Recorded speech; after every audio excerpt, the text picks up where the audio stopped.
Chapter 4:10. Outside the Dao Bell, the White Emperor fell silent. Li Mu looked at him and urged, "What's wrong with you? Say something." The White Emperor thought for a long time and said, "I am the Demon Emperor." "No, you are not." "No, I am." Li Mu looked into his eyes and said seriously, "Logically speaking, you are just a corpse. You should have your own person. Living as a corpse, you are unique. You should not be held hostage by the White Emperor's memories. This will make you lose yourself." "Oh, do you know what yourself is?" The White Emperor did not answer. After looking at Li Mu, he turned and left. Talking to this human would make him frustrated and even cause him to doubt himself. He did not like this feeling. He stopped talking to them and sat cross-legged at the entrance of the Demon Palace, closing his eyes to rest. The White Emperor's demonic corpse avoided talking. Li Mu's plan to reason with him had failed. Li Mu and the rest could only stay in the Dao Bell. After obtaining the White Emperor's memories and becoming the owner of the cave abode, this corpse was undefeatable here. At least to Li Mu and the rest, it was undefeatable. Of course, he could not break through the Dao Bell's defense. However, if this continued, Li Mu and the rest would still be at a disadvantage. The other party was essentially a corpse. It could not eat, drink, or sleep for decades. But Li Mu was different from the elders of the six sects, Huan Ji, and the demons. Their physical bodies were living bodies. When cultivators reached their level, they could completely abstain from eating and drinking. However, the prerequisite was that there was spiritual qi of heaven and earth. Only by drawing spiritual qi of heaven and earth into their bodies could they preserve their physical bodies. But there was nothing here. With the remaining spiritual power in their bodies, they could abstain from eating for months. After a few months, their physical bodies would die, leaving only their primordial spirits. He, Lu Hanyan, and Li Qing would truly be separated by yin and yang. At that time, he would truly become one with Su He. Speaking of Su He, he did not know where she was now. If she knew that he had become a ghost, would she be sad or happy?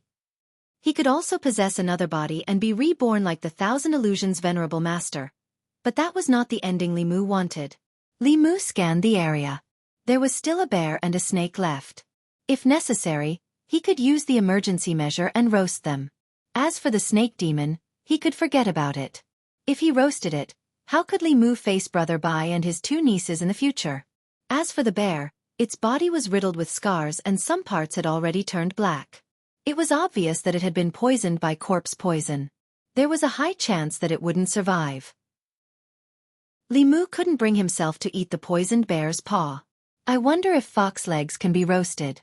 The moment Li Mu looked at Phantom Princess, Xiao Bai's pitiful face appeared in his mind. Only then did he immediately dispel this evil thought. Li Mu glanced at the demon corpse that was sitting at the entrance of the Demon Imperial Palace, unmoving like a mountain. He sat down cross-legged and sighed. This corpse was going to burn them to death. With the protection of the Dao Bell, everyone was temporarily at ease. They sat cross-legged on the ground, healing their wounds and resting. Phantom Princess sat behind Li Mu. Occasionally, she would raise her head to look at him. The emotions in her eyes were very complicated.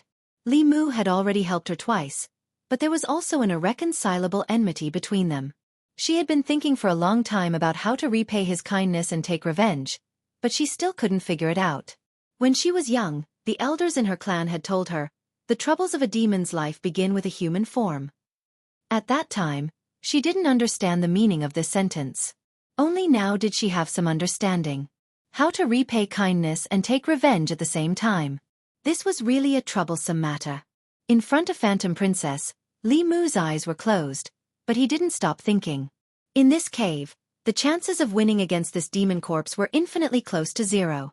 Not to mention him, even if the slovenly Daoist priest came in, he might not be a match for this demon corpse. Fighting with the White Emperor demon corpse here was equivalent to fighting with Xian Jizi on Mount Baiyun or fighting with the Empress in the Immortals' capital. It was even more serious.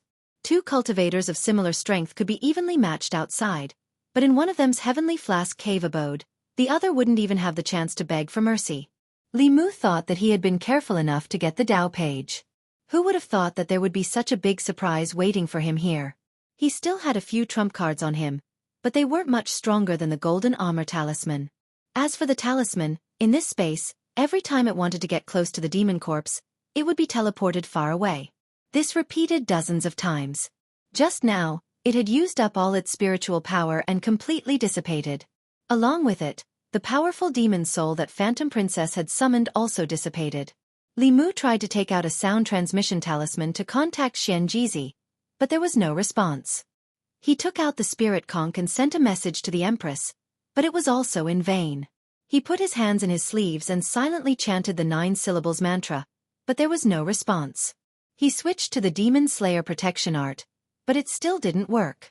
Even the Tao Te Ching, which had always been successful, failed for the first time. There was no spiritual energy in this space, not even the power of heaven and earth. It was a completely dead place. None of the methods that he used to escape with his life would work. Li Mu continued to think. Suddenly, there was a low roar in his ears. He opened his eyes and saw the bear demon curled up on the ground in extreme pain. Seeing the bear demon, many people from the Meizong and Mirage sects immediately cried out in fear. He's been poisoned by corpse poison. This corpse poison is very strong. It can't be dispelled with spiritual power. The demon sect was poisoned to death. We have to get rid of him quickly before he turns into a zombie. Otherwise, all of us will be in trouble. All the demon corpses in the Demon Emperor cave abode were ancient corpses that were 3,000 years old. The corpse poison couldn't be compared to ordinary zombies. Even the primordial spirit and demon soul couldn't escape the attack. If he was at the peak of his spiritual power, he might be able to dispel it with great effort. However, after going through several battles, all the humans and demons here were on the verge of overdrawing their spiritual power. Once they were poisoned and couldn't get rid of it, they could only wait for death. The bear demon's face was full of pain and his eyes were filled with despair. Finally, he seemed to have made a decision. He stretched out his hand and slapped the bear demon's head. However, his bear paw didn't fall. Phantom Princess stopped him. With a cold face, she said in a deep voice, "Demon cultivation is so difficult. Are you going to give up just like that?" The bear demon's body was already emitting a thick corpse aura. However, there was still a trace of rationality in his eyes. He gritted his teeth and said with difficulty, "I'm hopeless. Kill me.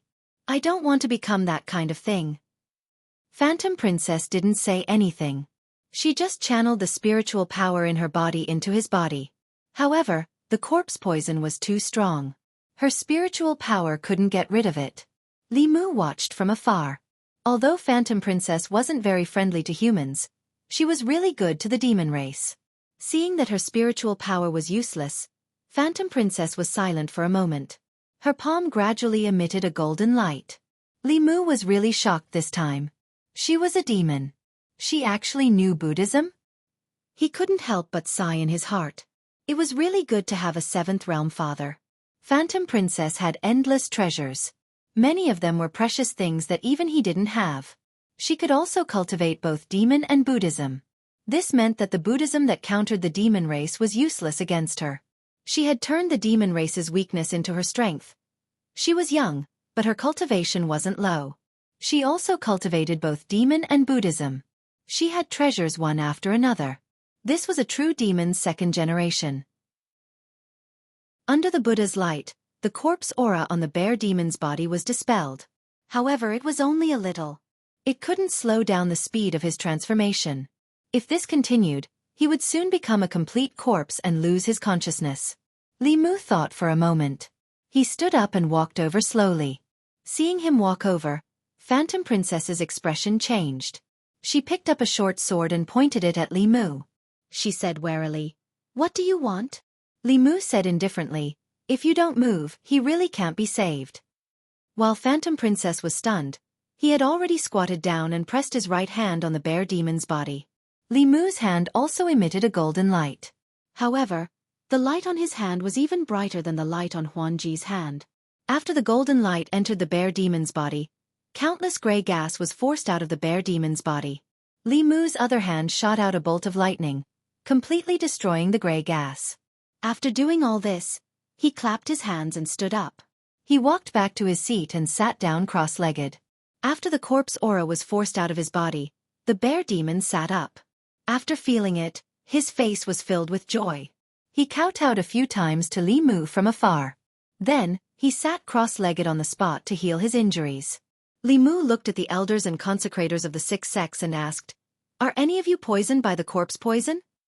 The elders and consecrators of the Fu Lu school were not injured. The other sects were also fine. Only a female disciple of the Pill Cauldron sect had her arm scratched by the demon corpse. The corpse aura entered her body and she had been suppressing it with pills. Li Mu placed his hand on her arm and helped her remove the corpse aura. The disciple bowed and said, "Thank you, martial uncle." Li Mu waved his hand and said, "We're family. Don't be so polite." After a while, Phantom Princess walked over and sat down beside Li Mu. She asked, "Why did you save it?" Li Mu retorted, "In your mind, do you think that we humans only know how to kill demons and take their souls?" Phantom Princess said sarcastically, "In the eyes of you humans, aren't we demons also a race that eats humans everywhere?" In this world, demons eating humans and humans eating demons were common occurrences. No matter if it was humans or demons, they all had a stereotype of each other. This was unavoidable. Li Mu naturally would not kill all the demons. The little fox in his house was cuter than most humans. The reason why he chose to save this bear demon was because the demon aura on its body was pure and clear. It was not an evil demon. If the demons from the demon sect were poisoned, Li Mu would not have used the Buddha's light to save them. He would have taken the opportunity to send them to meet Buddha. Li Mu's eyes inadvertently swept across Phantom Princess's chest. He found a wound on her left shoulder that was surrounded by a faint gray aura. He glanced at Phantom Princess and asked, "You're poisoned too?"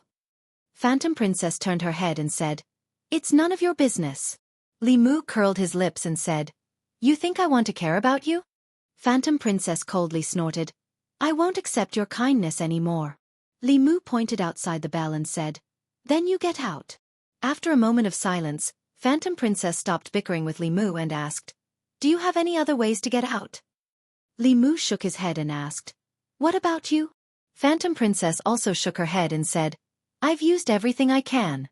I can only hope that Father can find this place and break open the space to save us." Li Mu sighed. Just like Huan Ji, the only person he could rely on now was the Empress. Although the owner of this cave was the White Emperor's demonic corpse, he could use 200% of his strength here. However, if someone stronger than him was lured into the cave, it would not be like catching a turtle in a jar. It would be like luring a wolf into the house. However, both of their hopes were very slim. This was originally an independent space. After the White Emperor died, this space became ownerless and was fixed in one place. However, it already had an owner now. It was unknown where the demonic corpse had moved it to. Before the White Emperor died, he was a 9th realm expert. How could the residence of such an expert be so easily found? Instead of relying on the 10,000 Illusion Lord or the Empress, they might as well rely on themselves. Li Mu thought for a while and a thought flashed across his mind. He suddenly looked at Phantom Princess and asked, "You cultivate both demonic and Buddhist techniques. What level of Buddhist techniques are you at?" Phantom Princess sneered, "What does that have to do with you?" Li Mu said calmly, "If you still want to get out, answer my question honestly. You have a way? Hurry up and tell me. Otherwise, I'll throw you out now and feed you to that corpse." 5th realm. Phantom Princess was originally a 5-tailed spiritual fox. Even her Buddhist techniques were at the 5th level. She should be about the same age as Lu Hanyan. This meant that her wisdom was better than Xuandu's. Li Mu suddenly had an idea. Although Taoist techniques were more mysterious than Buddhist techniques, Buddhist techniques were obviously stronger than Taoist techniques when it came to restraining demons and ghosts. At the start, although Li Mu also wanted to cultivate both Taoist and Buddhist techniques, he was not like Phantom Princess who had a 7th level father. The end result was that he could not cultivate either.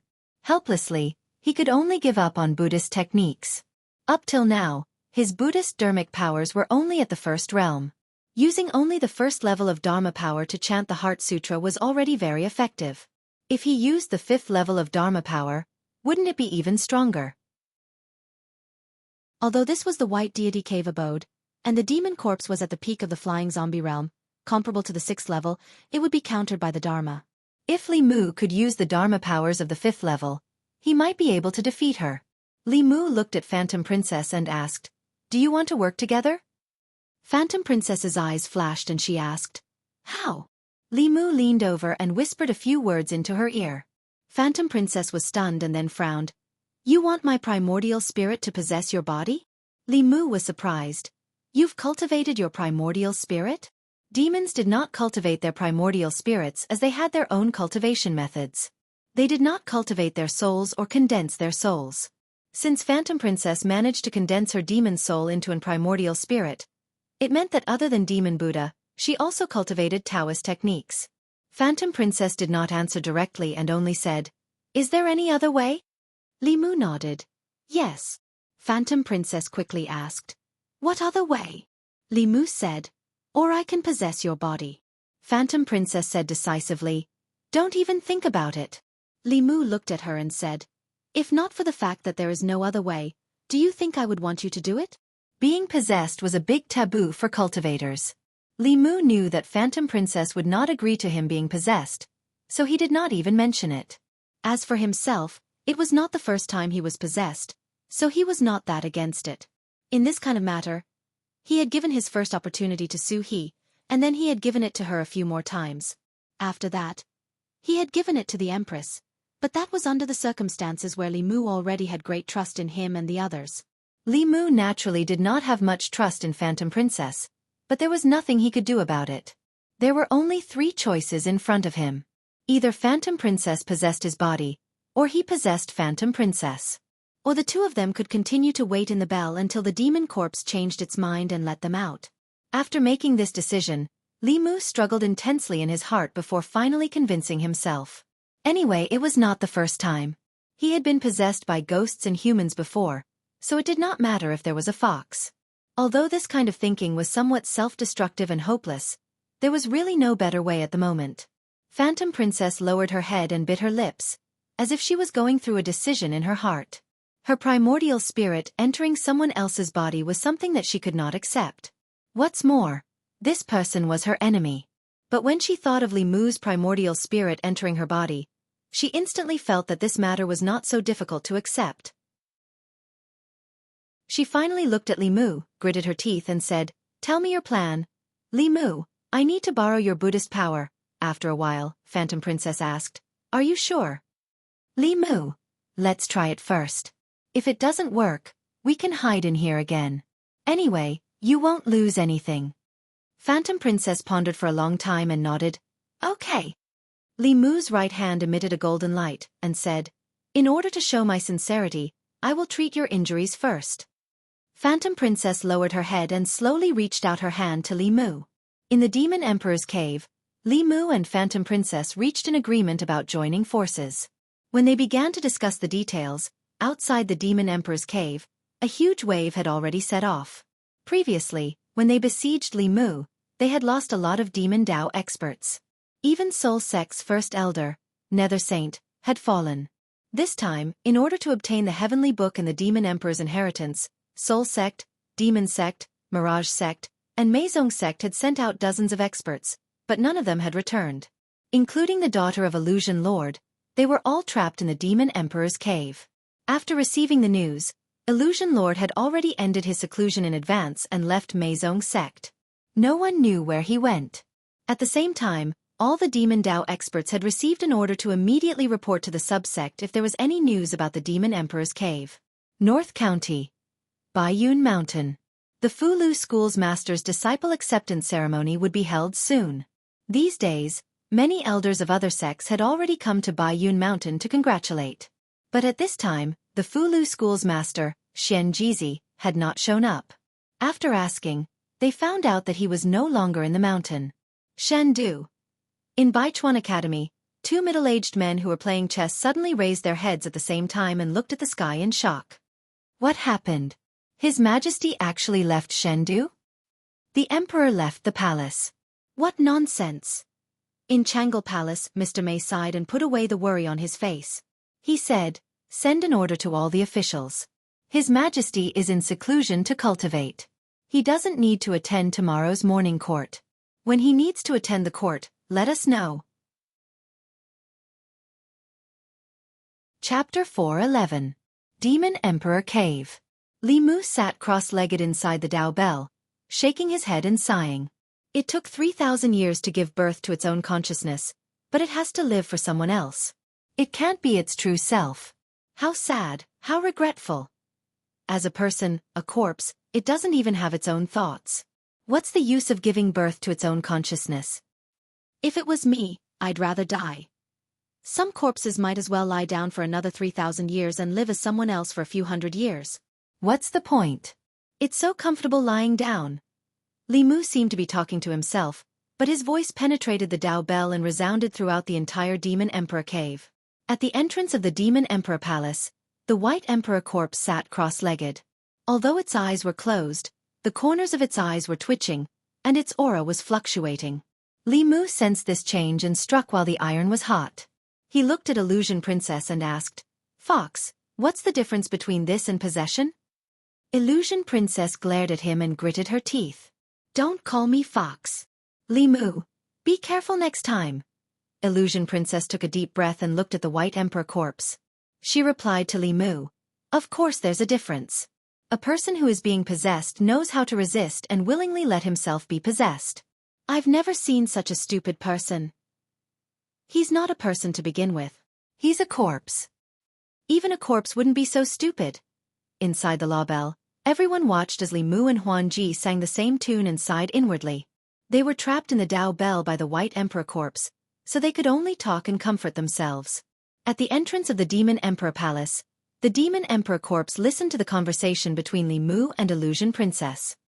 He felt his heart becoming more and more chaotic. He couldn't take it anymore and sealed his hearing. Although he couldn't hear the voices of the couple, there were still two voices arguing in his heart. One voice said, "You are White Emperor.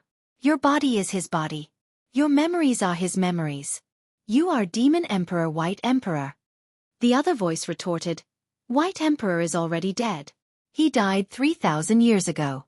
You are not him. He forced these new memories onto you. You are the White Emperor. You are not the White Emperor." There seemed to be two consciousnesses in his sea of consciousness. The two consciousnesses kept arguing about who he was, and neither could convince the other.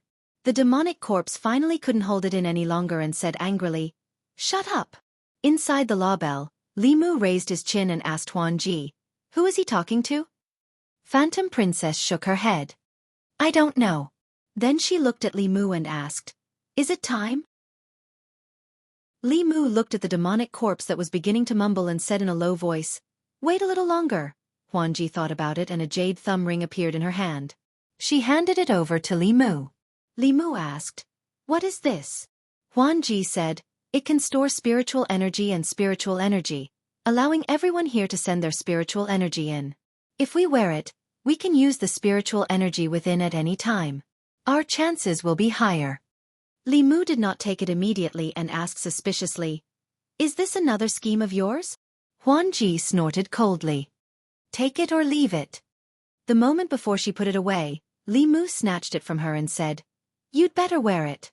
It's safer to wear it." As a fox, although Huan Ji was cunning and scheming, she was not stupid.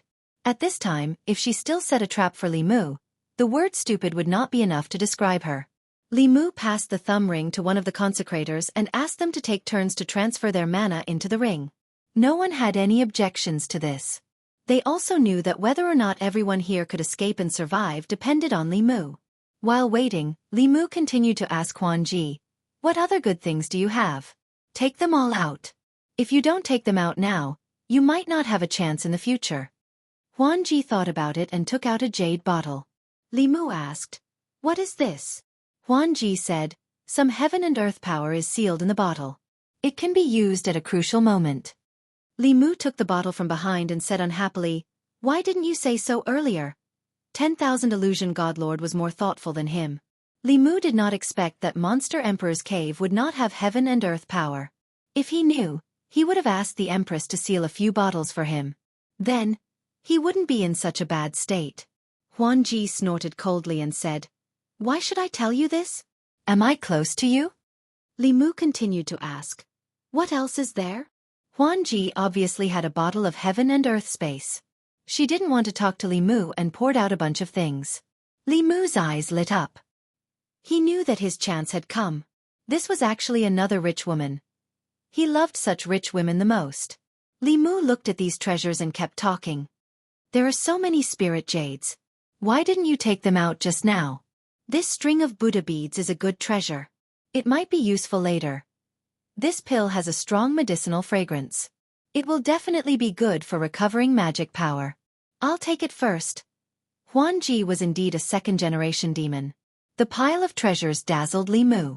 Li Mu finally looked at a white furry thing and asked, "What is this?" Huan Ji picked up the item and shook her wrist. The originally soft tail immediately became hard and straight like a sharp sword. The flow of spiritual power on it was not inferior to Li Mu's Qingxian sword. This was obviously a top-grade magic treasure. At this time, Huan Ji said indifferently, "The black foxtail is a treasure of my clan. It is useless to you." Li Mu took the black foxtail from her hand and said, "Take it first. If my weapon is damaged, I have a replacement." Now that they had a common enemy, Huan Ji did not think too much. She only said, "I've already taken out everything. What about you?" Li Mu looked at her and said, "Young mistress, do you think that everyone is like you and has a seventh realm father? I've already used up my things when I destroyed those demon corpses. Otherwise, why would I ask you for them? I'm not that kind of shameless person." The ring that stored magic power circled around in everyone's hands and returned to Li Mu's hand. Everyone present, whether it was the elders of the sixth sex or the disciples of the demon sex, were all willing to transfer most of their remaining magic power into it. Li Mu was still waiting for an opportunity to continue singing the same tune as Huan Ji. What a pity, what a pity! What's the point of living like this? Might as well continue to be an emotionless corpse. Next, Li Mu saw some strange changes in the White Emperor demon corpse's body. He no longer responded to Li Mu and Huan Ji. He sat cross-legged at the entrance of the Demon Emperor Palace and began to talk to himself frequently. It was as if he was suffering from schizophrenia. The corpse aura on his body was sometimes stable and sometimes chaotic, sometimes high and sometimes low. At a certain moment, when the corpse's aura weakened again, Li Mu looked at Huan Ji and said, "It's time." Huan Ji bit her lower lip lightly. After taking a deep breath, her gaze became firm. A shadow floated out of her body and entered Li Mu's body. Li Mu stood up silently and walked out of the Dao Bell. Inside the Dao Bell, everyone's gazes were on him. The White Emperor demon corpse was still meditating at the entrance of the Demon Emperor Palace. Under the control of the sword technique, the Qingxian sword shone with a bright green light and pierced towards the demon corpse's head. The demon corpse's eyes suddenly opened. A blood-red light flashed in his eyes. He stretched out his hands and used his palms to hold the sword. The Qingxian sword could not move an inch further. A moment later, his figure disappeared from the spot. At the same time, behind Li Mu, a black shadow appeared out of thin air. His 10 fingers were like lightning. His black nails pierced through the air and pierced towards Li Mu's neck. At this moment, a blinding golden light exploded from Li Mu's body. Qi, like cold water being poured on a hot rock, the demon corpse's body, which was harder than magic treasures, was immediately burned by the golden light. The demon corpse let out an angry roar and wanted to teleport away. However, he realized that the space here was also affected by the golden light. He could not teleport at all. His body quickly retreated, trying to escape from the golden light. Seeing that Huan Ji's Heart Sutra was effective, how could Li Mu allow him to do as he wished? The demon corpse retreated frantically. Li Mu followed him like a shadow, exposing him to the golden light. The demon corpse was very close to Li Mu. On his body, it was rapidly burning and festering. He stretched out his hands. The nails on his hands flew out and pierced towards Li Mu. Li Mu used the Qingxian block. His body slowed down. In this short period of time, the demon corpse was already far away. Although the Buddha's light was powerful, it also weakened quickly. When it was a few hundred feet away from Li Mu, the golden light could no longer affect the demon corpse. However, it was impossible for it to attack Li Mu from the front. The demon corpse hid in the shadow of the statue in front of the palace. In a place where the golden light could not reach, it roared. Suddenly, something flew out from the demon royal palace. Li Mu immediately noticed that it seemed to be a set of armor. After the set of armor flew out, it automatically disassembled into a head armor, chest armor, arm armor, leg armor and so on. It automatically attached itself to the body of the demon corpse and started to wriggle. The gaps of the armor immediately fused together. In this way, the body of the White Emperor demon corpse was completely covered by the armor. Not only that, but there was also a giant sword weapon in his hand. Even so, he did not charge towards Li Mu. Instead, he held the giant sword in his hand and slashed forward. As he slashed down with his sword, a huge shadow appeared behind him. This shadow was a few 100 feet tall and was also wearing armor. It held a giant sword that was 100 feet tall and slashed towards Li Mu. In the next moment, Li Mu felt that he was locked on by a powerful aura. It seemed that no matter how he dodged, the sword would land on his head. This was obviously a superpower that the demon corpse had used based on the memories of the White Emperor. He could hide in the law bell and avoid the sword. However, he had left the law bell to defeat the demon corpse. For this, he had already drained the people in the law bell and Phantom Princess dry. If he returned now, everyone could only sit quietly in the law bell and wait for death. He crushed the jade bottle that stored the power of heaven and earth with one hand and formed a seal with the other. His lips trembled and two black and white fish appeared above his head, forming a giant Taiji diagram. The moment the Taiji diagram formed, the giant sword fell. The tip of the sword fell on the Taiji diagram and was immediately swallowed. Then the body of the sword and the hilt. The giant sword was swallowed by the Taiji diagram and the armored shadow disappeared. The power of heaven and earth was limited. Li Mu did not waste any time. He changed his seal again and the Qingxian sword split into 2, then 4. In an instant, there were tens of thousands of sword shadows that shot towards the White Emperor demon corpse. Streaks of sword shadows slammed into the armor, and the White Emperor demonic corpse kept retreating. Cracks gradually appeared on the armor, and after withstanding countless streaks of sword light, it collapsed. Countless streaks of sword light slashed his body. Fine wounds appeared on the demon corpse's body. Some were so deep that bones could be seen, but no blood flowed out. Wisps of gray gas surged out from his wounds and covered his entire body. Under the nourishment of the gray gas, the wounds slowly healed. The last move of the Demon Slayer protection incantation was extremely powerful. With Li Mu's current cultivation level, even if it could not directly kill a 6th realm primordial spirit, it could still cause fatal damage. Unfortunately, the White Emperor demon corpse was a corpse that had turned into a demon. Its consciousness was hidden in its physical body and it did not have a primordial spirit. Li Mu formed another seal and said, "Heaven and earth are boundless. Wind and thunder receive orders. Dragons fight in the wild. All 10 sides will be destroyed. Heavenly Lord Tai, as the law commands." Thunderclouds gathered above the White Emperor demonic corpse's head, and a green gust of wind blew around his body. As the gust of wind blew, the wounds on his body that had just healed split open again. At the same time, countless bolts of lightning struck down from the thunderclouds above his head. Finally, the thunderclouds descended directly and completely enveloped the demon corpse. Within the thunderclouds, purple lightning swam continuously. The rumbling sounds made one's scalp tingle. The power of heaven and earth stored in the jade bottle was only enough for Li Mu to use these 3 moves. If he was forced into a corner, Li Mu would have no choice but to use the remaining power of heaven and earth, even at the risk of being severely injured again. Everyone's gaze was fixed on the thunderclouds. That was their last hope. After some time, the thunderclouds finally dispersed. The demon corpse stood on the spot as if he had been dismembered. His body was covered in wounds and charred marks from being struck by lightning. The corpse aura on his body was almost non-existent. However, the wounds on his body were still wriggling and healing. His aura was also rising bit by bit. The demon corpse let out a long howl and took a deep breath. After the howl, countless corpse aura gushed out from the tombstones around the demon palace and surged into his body. In just an instant, all the wounds on his body were completely healed.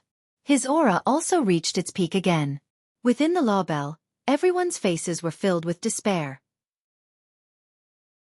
Was a 9th realm powerhouse really so powerful that they could not even defeat his corpse after he died? The demon corpse, who had recovered to its peak, stared at Li Mu with blood-red eyes and said eerily, "I can feel it. The page of my heavenly book is on you. Greedy human, I will be the first to kill you." He stared at Li Mu. Just as he was about to take a step forward, his body suddenly froze. At this moment, he suddenly felt a chill run down his spine, as if the end of the world was coming. This was a premonition. For a powerhouse of his level, premonition represented foresight to a large extent. The source of this feeling came from that human. It was obvious that if he continued to attack that human, something terrible would happen. The demon corpse calculated with his fingers, and the premonition in his heart became even stronger. This feeling of impending doom made him involuntarily take a step back.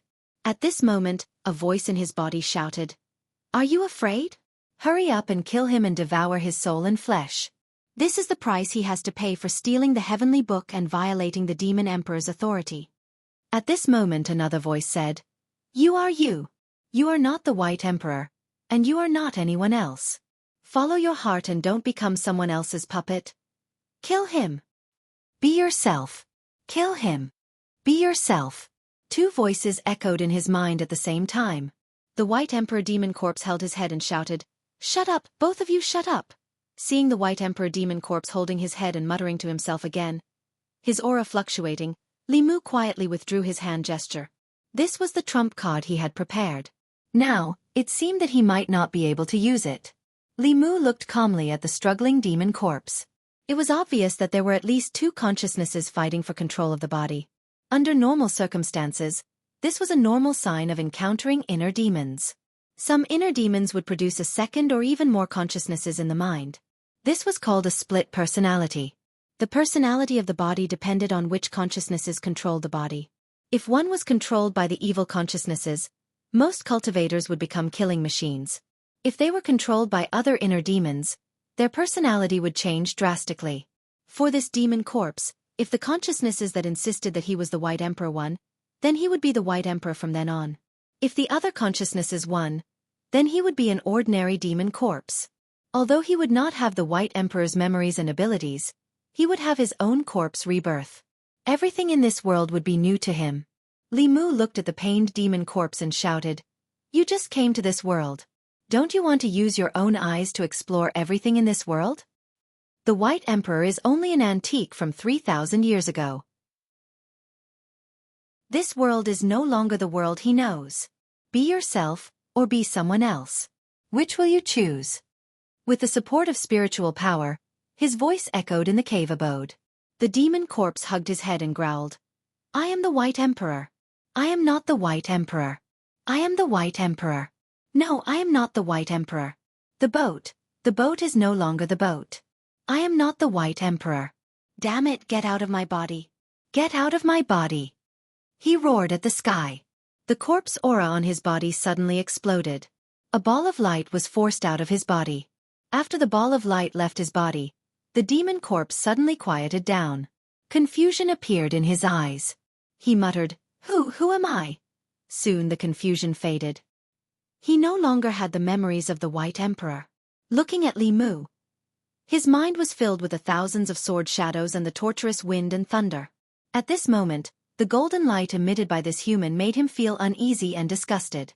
The demon corpse looked up at the sky. Suddenly, he flew up and tore open space, revealing another azure sky. He jumped out of the space crack.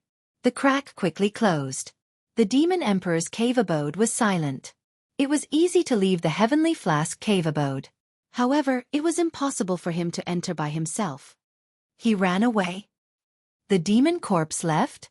We are safe. Inside the Dao Bell, everyone was cheering. Li Mu kept the ball of light without leaving a trace. Then, he put away the Dao Bell and forced Huan Ji's primordial spirit out of her body. Huan Ji's primordial spirit returned to her body. She stared at Li Mu and gritted her teeth. "You took the heavenly book?" Li Mu waved his hand and said, "Don't listen to that guy's nonsense. I was the first to leave. How could I have taken it?" Huan Ji gritted her teeth and looked at him. She said in a low voice, "Return my treasures to me." Li Mu looked at her and asked curiously, "Treasures? What treasures?" Huan Ji was stunned. She looked at the thumb ring on Li Mu's hand. A white light flashed and the thumb ring on Li Mu's hand disappeared. Huan Ji raised her head and looked at Li Mu. She said seriously, "Although I am not human, you are not human either." Li Mu's face didn't turn red and his heart didn't skip a beat. He had never forgotten that Phantom Princess was his enemy. There was no need to be polite with his enemy. Moreover, if it was not for him, Huan Ji would have died at least twice. She even possessed his body and took advantage of him. It was only right for him to take some benefits from her. Looking at Huan Ji's disdainful eyes, Li Mu said, I saved you twice. Is this how the heavenly fox race treats its benefactor? Okay. Huan Ji seemed to have thought it through. She said, I don't want those things anymore. Just take it as the reward for saving me. From now on, I don't owe you anything. Li Mu looked at her and shook his head. As the daughter of a heavenly lord, is your life only worth those things? Doesn't your conscience hurt when you say that we don't owe each other anything? Huan Ji said angrily. Li Mu said. What about you? If you want to think like that, I can't do anything about it. Anyway, I'm not asking you to repay me. What about the heavenly fox race repaying kindness? That's all. Huan Ji's face turned red. Her chest heaved up and down. After a while, she stretched out her hands. 2 short swords appeared in her hands. She gritted her teeth and said, I'll kill you first and then kill myself. Once we die, our enmity will be erased. Li Mu walked to the front of everyone and said, The Demon Emperor's cave has no owner now. Everyone, cast your spells and leave this place. Demon Nation. On a mountain peak. There was a fluctuation in space. Dozens of figures appeared out of thin air. Breathing in the fresh air and feeling the vitality of the surrounding plants and animals, everyone had a look of relief on their faces. They had never felt that a world with plants and animals was so beautiful. That dead space had left an indelible shadow on them. The demon corpse had disappeared. No one knew where it went. In the distant sky, a stream of light suddenly streaked across.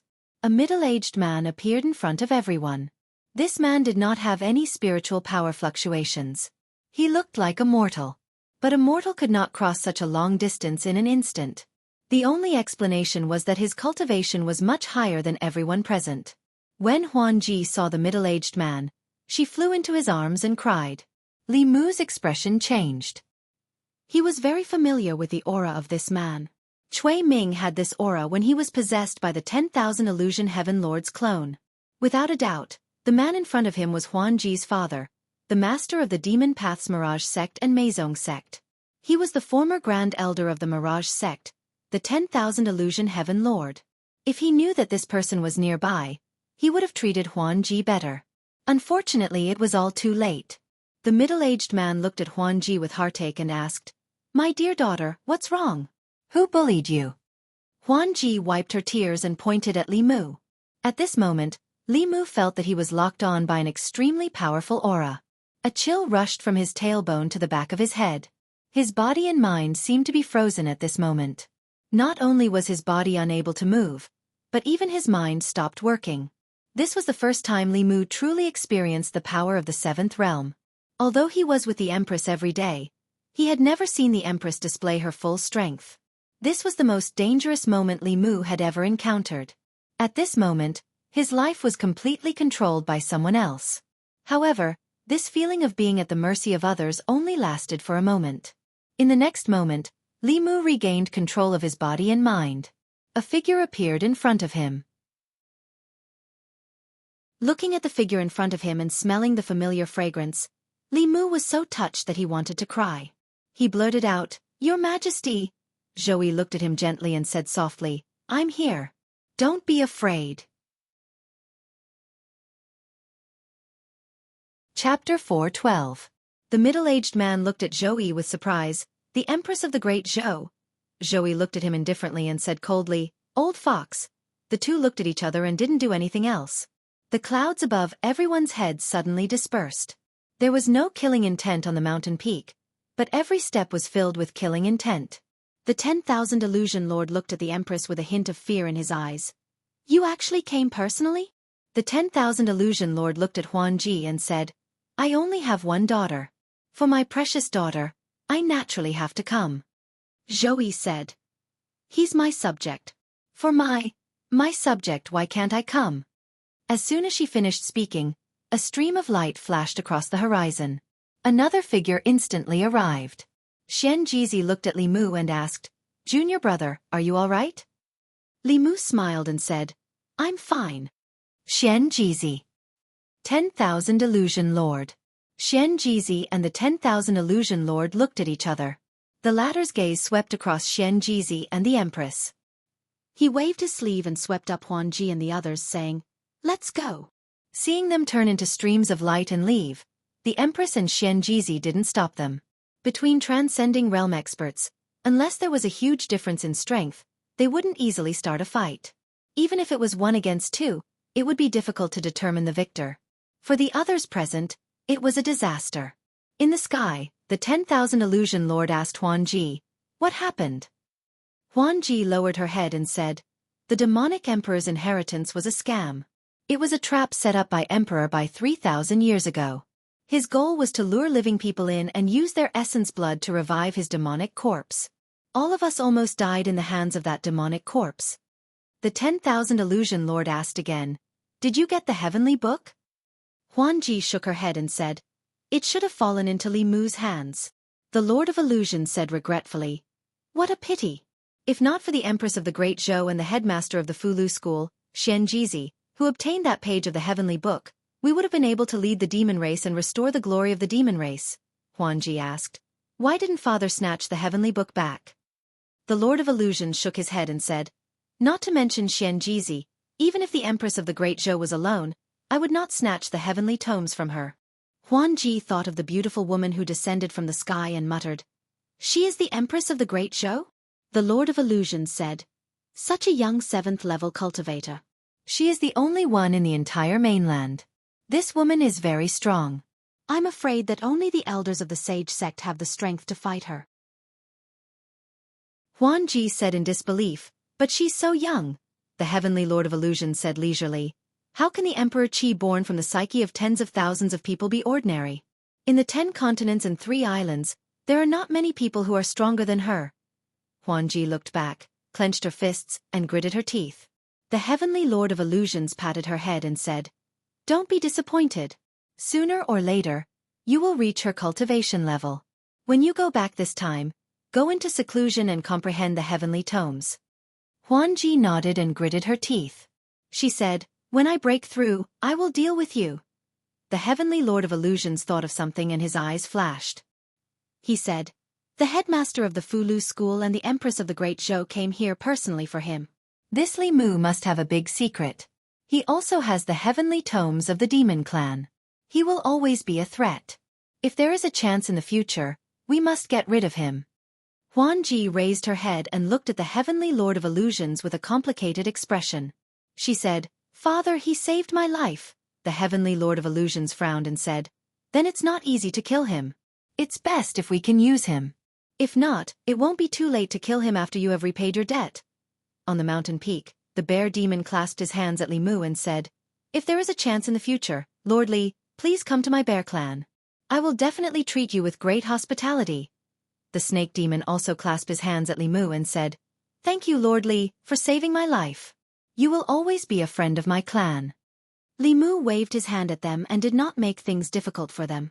A large part of the friction between the Great Zhou dynasty and the Fey nation was instigated by the demon Dao. The Fey nation was not a single entity, and there were countless Fey kings. Not all of them were enemies with the Great Zhou dynasty. "I will take my leave first." The 2 demons bowed at him at the same time. Their bodies turned into streams of light and disappeared into the forest. This time, the 4 demon kings had sent out the elites of their clans. In the end, only 1 bear and 1 snake remained out of the 25th realm demons. The wolf clan and the leopard clan were completely wiped out. The status of these demon clans in the demon nation would probably change. Other than that, the demon path, the soul sect, and the demon sect did not get any benefits. None of the experts who entered the cave abode came out alive. After today, they would probably be reduced to the demon path. In addition to the demon path experts who died at the hands of Li Mu, the demon path would probably have to behave for a long time. On the other hand, although the disciples of the 6 sects and the consecrators of the imperial court were more or less injured, at least none of them were missing. Li Mu was the biggest winner of this trip. As Xian Jizi breathed a sigh of relief, he said, "Junior brother, why don't you leave the Great Zhou court and come to Mount Baiyun to cultivate? The imperial court's mission is too dangerous. If anything happens to you, how am I going to explain it to Marshal Uncle Fu Daozi?" When he heard the news about Li Mu from Hyun Jinko, his heart was in his mouth. If something happened to Li Mu, It would definitely be a huge loss that the Fulu school would not be able to bear. After such a thing happened, he could not be at ease letting Li Mu stay in the great Zhou court. As Xian Jizi's voice fell, Zhou looked at him indifferently. He did not say anything and looked at the scenery in the distance. However, his fists in his sleeves were tightly clenched. Li Mu shook his head and said, "Cultivation is full of danger, but it is also full of opportunities. If you train yourself more, it will be beneficial for your future cultivation. Cultivating in seclusion at Mount Baiyun is safe, but it will not be beneficial for your future cultivation." Xian Jizi sighed and said, "Junior brother's words make sense. Let's do as you say." Zhou continued to admire the scenery, and his fists in his sleeves were slowly loosened. Li Mu stretched out his hand. With a thought, the Dao bell floated in his palm. He looked at Xian Jizi and said, "There is a strand of Genesis Qi in the White Emperor cave dwelling. The cracks on the Dao bell have already been repaired. Senior brother, bring it back to the mountain." Just as he finished speaking, the Dao bell buzzed and flew behind Li Mu to hide. Xian Jizi said helplessly, "Since the Dao bell is willing to follow junior brother, let it follow you. With the Dao bell by junior brother's side, I will feel more at ease." In truth, Li Mu was just being polite. Who wouldn't want such a powerful treasure? If it wasn't for the Dao bell in the Demon Emperor cave dwelling, they would not have been able to see him. It was also because of the Dao bell that he could be so fearless from beginning to end. Xian Jizi looked at Zhou and said, "Junior brother Ling Jizi, please take care of him, your majesty." Zhou said indifferently, "I will take care of my people. I don't need you to remind me." Xian Jizi did not say anything else. He said to the disciples of the other 5 sects, "Follow me back to Baiyun Mountain. Your elders are also there." The elders of the 5 sects bowed and said yes. Xian Jizi led everyone away. Only Li Mu, the empress, and the high priests were left. Li Mu stretched out his hand and absorbed a ball of light into his body. He closed his eyes for a moment. When he opened them again, a strange light flashed across his eyes. 3 streaks of light flew over from afar. It was the sloppy Daoist priest and the other 2 high priests. The 2 high priests bowed to the empress and said, "Greetings, your majesty." The sloppy Daoist priest only cupped his hands slightly. When he saw Li Mu, he breathed a sigh of relief. Zhou said calmly, "Let's go back to Fairy's capital." She grabbed Li Mu's shoulder and the 2 of them disappeared instantly. On the spot, one of the high priests sighed and said, "Master Li is indeed a favored official. To save him, the empress actually came personally." The sloppy Daoist priest put his hands behind his head and said indifferently, "I really do favor him. As for whether he's a subordinate or not, I don't know." North County. Yangqiu County. In the courtyard of the Li family's old residence. Li Mu touched the back of his head and looked at the figure standing in the courtyard in confusion. He asked, "Your Majesty, aren't we going back to Fairy's capital?" He thought the Empress would bring him back to Fairy's capital directly. However, the Empress asked him to bring her to Yangqiu County. She even insisted on visiting his ancestral residence. Zhou said indifferently, "What's the rush? It's not easy to come out. We'll go back in a few days." Li Mu continued to ask, "Your Majesty, you're not going to court?" Zhou looked at him and asked, "Do you feel uncomfortable being alone with me?" Li Mu smiled apologetically and said, "Not at all. I couldn't ask for more." As the Empress, she had not even left Fairy's capital. It was not bad to take this opportunity to let her see her empire with her own eyes. She was the one who took the initiative. It was not Li Mu who seduced her and made her ignore the imperial court. Although they both made the emperor not attend court, he did not have the warmth of a hibiscus tent, nor did he have the pleasure of attending banquets. He was fundamentally different from Yang Guifei. Zhou looked around and asked, "You grew up here?" Li Mu nodded and said, "Yes." Zhou continued to look around, but Li Mu's thoughts were elsewhere. Although the mission this time was extremely dangerous and he almost died in the Demon Emperor's cave, it was a daunting experience without danger. He had taken such a huge risk, but his rewards were also huge. The White Emperor's memories were forced out of the demonic corpse's body and landed in Li Mu's hands. The demonic corpse had just been born, and the space of consciousness was still blank. It suddenly received these memories, so of course it would be greatly affected. It would even think that it was the White Emperor. However, Li Mu had his own mature and complete consciousness. An unfamiliar memory would not have any effect on him. It was not the first time he digested other people's memories. With venerable thousand illusions in front, Li Mu did not take long to digest the White Emperor's memories. And the moment he obtained the White Emperor's memories, he found a way to control the White Emperor's cave and became the new master of the cave. With a thought, Li Mu's body appeared in the cave again. This place was still desolate, and there was white fog everywhere. Li Mu blew, and the white fog gradually dissipated. The true appearance of the White Emperor's cave appeared before his eyes for the first time. The sky here was gray. There was not a trace of cloud, and there was nothing at all. The ground was brown. There were dilapidated walls, countless tombstones, and demonic corpses everywhere. The Demon Emperor's palace stood alone in the center of the space. It looked like a huge tomb. The entire space was filled with dead silence. There was not even a trace of life. The Empress floated beside him and said, "This is the White Emperor's cave." Li Mu was shocked. He said in shock, "Your Majesty, how did you come in?" Zhou glanced at him and said, "I came in when I wanted to."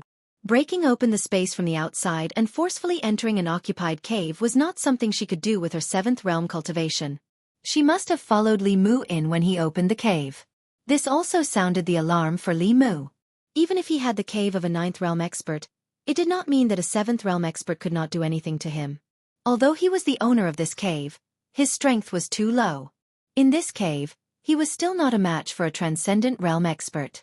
Zhou looked at him and said, "In front of a seventh realm expert and above, do not rashly enter the cave." Li Mu nodded seriously and said, "I understand." Then, he looked at this dead silent space and asked, "Your Majesty, why is there not a trace of life here?" "Is this normal?" Zhou said, "It is not normal." Li Mu asked again, "Then what should a normal flask heaven space be like?" Zhou looked at him and put her hand on his shoulder. Li Mu's vision blurred, and he appeared in another space. This space was not big. It was about the size of 2 Li residences, but it was full of vitality. The sky was blue. Although there was no sun, it was as if he was under the bright sun. A few clouds dotted the sky. They were all in the shape of animals. There were butterflies, rabbits, deer. Li Mu stood on a grassland. The grass under his feet was green and shady. Sometimes, there were a few small flowers. There was a stone path beside his feet. Behind the path was a simple straw hut. There were 2 gardens in front and on both sides of the hut. In the gardens, there were hundreds of flowers competing with each other. There was a faint floral fragrance in the air. In front of the path, there was a small lake. The lake water was clear. A few fish swam in the water. They shook their tails and swam happily into the depths. This was the small world in the Empress's heart. Li Mu looked up at the cute 7-colored clouds in the sky. The Empress was not young, but she still had the heart of a young girl. Of course, this was not the most important point. What was important was that although this space was small, it was full of vitality. Although the Demon Emperor's cave was big, it was full of dead silence. Li Mu took a breath of the sweet air and said, "To be honest, after I retired, I wanted to live in a place like this. Of course, it would be better if the place was bigger. I have many people in my family. One small hut would not be enough." The next moment, he appeared in the dead space of the Demon Emperor's cave. Li Mu looked around and asked, "Your Majesty, why did this place become like this?" The Empress looked at him and said, "When all the Flaming Pot caves were first opened, they were all dead places like this. It was the owner of the cave that gave the cave life. The White Emperor has been dead for 3,000 years. The cave cannot replenish spiritual energy from the outside. The spiritual energy in the cave will slowly dissipate. It is not strange that it has become like this. As long as you manage it well, it will recover its vitality sooner or later." Hearing the Empress say this, Li Mu was relieved. It was not easy to find a cave for free. If it was always dead and could not be lived in, then what was the use of it? After all, this would be Li Mu's home in the future. With his home in such a mess, he could not bear it for even a minute. He did as he said. First, he gathered the broken demon corpses together and burned them. Then, he turned all the tombstones back into stone and leveled the ground. Last night, Li Mu discovered that there were 10 more tombstones near the square of the Demon Emperor's palace. He waved his hand, and the last 10 tombstones rose from the ground. Then, Li Mu discovered that under each tombstone, there was a demon corpse. He did not expect that there were 10 fish that escaped the net in the Demon Emperor's palace. He gathered the 10 corpses together and set them on fire again. However, these 10 demon corpses did not change at all in the true Samadhi fire. Li Mu was about to increase the firepower when Zoe suddenly stretched out her hand and said, "Wait." She looked at the demon corpses that were bathing in the fire and said, "These corpses are not normal. When they were alive, they should have been 7th realm or even 8th realm elites." Then she shook her head and said, "Unfortunately, I do not know how to refine corpses. The corpses of such elites should be able to be refined into 6th realm corpses." Li Mu was stunned for a moment, then immediately extinguished the fire. He looked at the Empress and rubbed his hands, saying embarrassedly, "Refining corpses, I just happen to know a little." Chapter 413. Li Mu knew a lot about refining corpses. It was no exaggeration to say that no one in this world knew more about refining corpses than he did. Other than being cunning and cautious, Qian Huan also had another identity. He was the first elder of the demonic Dao's corpse sect. Refining corpses was the corpse sect's ability to make a living. Who in the 10 continents and 3 islands knew more about refining corpses than the first elder of the corpse sect? The corpse sect had always had a special status in the demonic Dao. Even those in the demonic Dao usually stayed away from the corpse sect out of respect. Their strength was ranked at the top of the 10 sects. After all, when fighting with a corpse sect, one had to be careful not only of the corpse sect themselves, but also of their corpses. Some corpse sect madmen refined corpses that were even stronger than themselves. Other than spending all day with corpses, the corpse sect disciples' favorite thing to do was to dig graves. They especially liked to rob the graves of experts. After stealing the corpses, they would use secret techniques to refine them into powerful zombies and turn them into their own corpse puppets. For the opening of the Demon Emperor's cave this time, if not for the fact that the corpse sect was too far away and could not make it in time, all the experts in their sect would have come out in full force. It could be said that the corpse sect's ability to refine corpses was the best in the 10 continents. Other than those techniques that had been lost in inheritance, as time passed, all kinds of techniques were constantly improving and perfecting. The corpse refining techniques of 3,000 years ago were naturally incomparable to those of today. If the 9th realm White Emperor 3,000 years ago had Qian Huan's experience in refining corpses and used some special techniques to refine his own corpses, then the newly awakened demon corpses in the White Emperor's cave would have at least been at the 7th realm, if not the 8th realm. Including Li Mu, everyone who entered the cave would have died. Li Mu had just obtained the White Emperor's memories and only found the method to control the cave. He did not have time to go through all of it.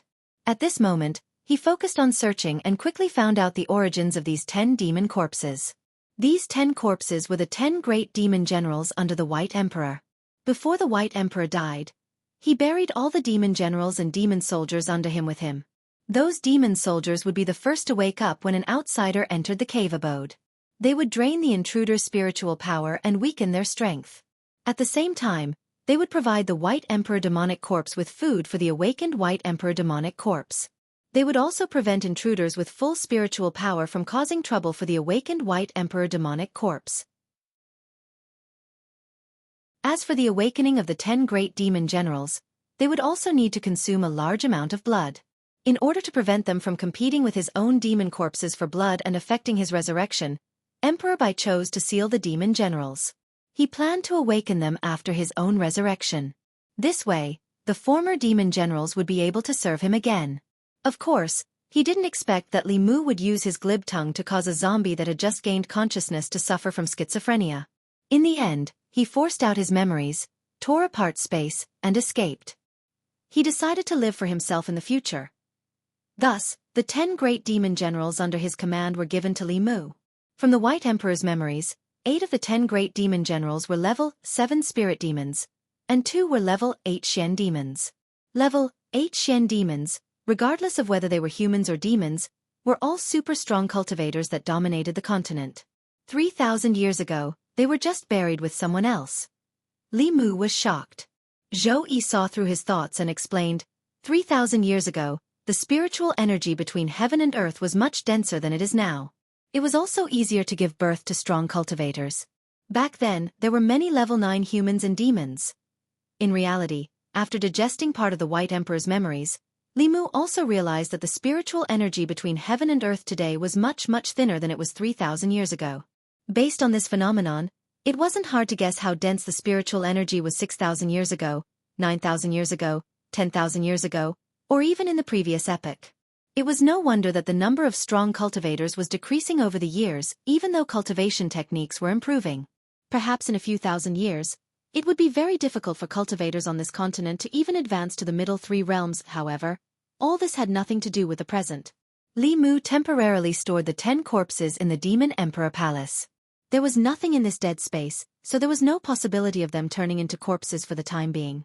Using blood to make the corpses develop consciousness was the lowest level of corpse refining method. If he used all kinds of treasures, supplemented by the corpse nurturing formation, and refined using the corpse sex secret techniques, the White Emperor demon corpse's power would be much more than that when it awoke. However, refining them into demon corpses required a lot of preparation. Li Mu couldn't gather all the materials at the moment, so he needed to plan at length. His main task now was to remodel the Demon Emperor's cave abode. In the past 3,000 years, the ownerless Demon Emperor's cave abode was completely isolated from the outside world. This was the reason for the dead silence in this space. The first thing Li Mu had to do was to reconnect the cave abode with the outside world, allowing the spiritual energy and the power of heaven and earth from the outside world to gush in. This was the first step to restoring life to the Demon Emperor's cave abode. Li Mu's second step was to tear down the Demon Emperor Palace and the square in front of the palace. This huge building stood there alone, like a huge tomb. And that was originally the White Emperor's tomb. Li Mu felt that it was inauspicious, so he quickly razed it to the ground. In addition, he also opened up a small lake in the cave abode, drawing in running water from the Bay of Clearwater, and brought in the fish and prawns in the water. While he was at it, he also moved Suhi's small house by the water into the cave abode. The Empress was very happy to plant flowers and grass. She bought flower seeds from outside, and planted a huge garden by the lake. With a wave of her sleeve, the lifeless ground became green like a cushion. She also used the leftover peach pits from the 2 of them to grow a peach forest in the distance. The saplings quickly broke through the ground, grew rapidly, and bloomed white and red flowers. The cave abode looked brand new, but it still lacked some life. Thus, Li Mu caught some birds and a few rabbits from the forest. The grass had a few more white embellishments, the water was filled with fish and prawns, and the forest was filled with the fragrance of flowers.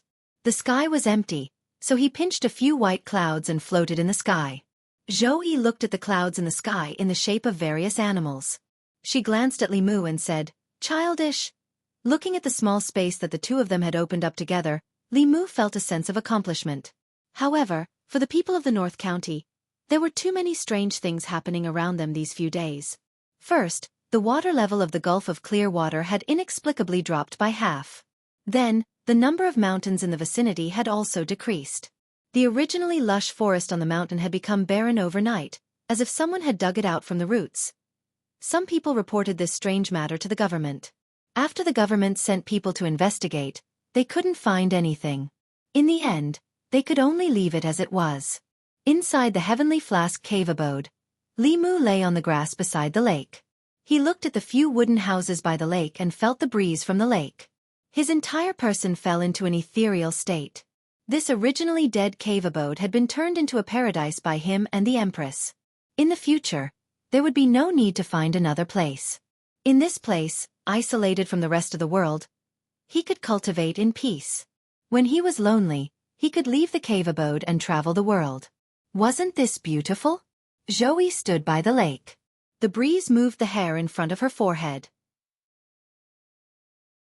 She reached out and combed a few strands of hair. She asked, "How many people do you have in your family? Why did you build so many houses here?" Li Mu said, "I built a few more. Sooner or later, I will need them. Even if I don't live in them myself, it will be easy to arrange if a guest comes. Your Majesty, do you want to pick one? In the future, if your Majesty is bored in the palace, you can come visit me." Zhou didn't stand on ceremony with Li Mu. She pointed at the house closest to the flower bed and said, "I want this one." The Empress was already adding furniture to her house. Dao Zhong was chasing birds in the forest. Li Mu sat cross-legged on the grass. He stretched out his hand, and a simple page floated in his hand. This was the ultimate goal of everyone who entered the Demon Emperor's cave abode. Taoism called it the Tao page, and the demon race called it the Heavenly Book. 3,000 years ago, the White Emperor passed down the demon race's orthodoxy through this page of the Heavenly Book. Li Mu closed his eyes and sank his consciousness into the page. In the next moment, he came to a white world. This wasn't the first time he had experienced this. Li Mu closed his eyes and began to recite the clear heart chant. He didn't know how many times he recited it. When he opened his eyes again, the white fog in front of him had disappeared. His body was in a strange space. Li Mu sat cross-legged on the ground. The sky was filled with all kinds of huge figures. However, they weren't the monsters that Li Mu had seen in the pages of the Fulu school. The figures above his head were all monsters that Li Mu was familiar with. There were giant snakes that were thousands of feet long, giant bears that were hundreds of feet tall, giant wolves, and so on. There were more than 100 types of monsters. Each of them exuded an incomparably powerful aura. Li Mu looked around. He didn't see the monsters that he had seen before. Finally, he looked at a giant snake. In an instant, his vision blurred. He suddenly found himself floating in the air. He looked down and saw the body of a giant snake twisting and turning below. He himself had actually turned into that giant snake. At the same time, some information suddenly appeared in Li Mu's mind. Li Mu quickly realized that this was the cultivation method of the snake clan. Monsters were different from humans. Their monster body structures were different. Although they could cultivate by inhaling and exhaling spirit chi, each race had their own cultivation method that was most suitable for them. If they cultivated using a cultivation method that was suitable for them, they could achieve twice the results with half the effort. They could also unleash their full strength. However, before Li Mu had time to experience it, the giant snake let out a roar and flew up into the sky. At this moment, although Li Mu had the vision of the giant snake, he couldn't control its body. He could only continue to rise with the giant snake, as if he wanted to fly with the snake into the sky. However, the higher the snake flew, the greater the resistance it encountered. Finally, it was suspended somewhere in the void, unable to take another step. Bang! The giant snake's body coiled up. It slammed its head into the sky, but it quickly fell back down. Bang! Bang! Bang! Bang! Bang! Bang! It slammed into the sky again and again, falling down again and again. Its head was broken and bleeding, but it still didn't look back. Boom!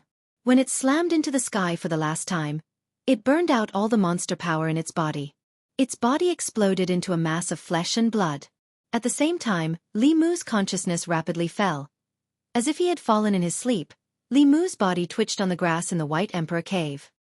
He suddenly opened his eyes. His forehead was full of sweat, and he was panting heavily.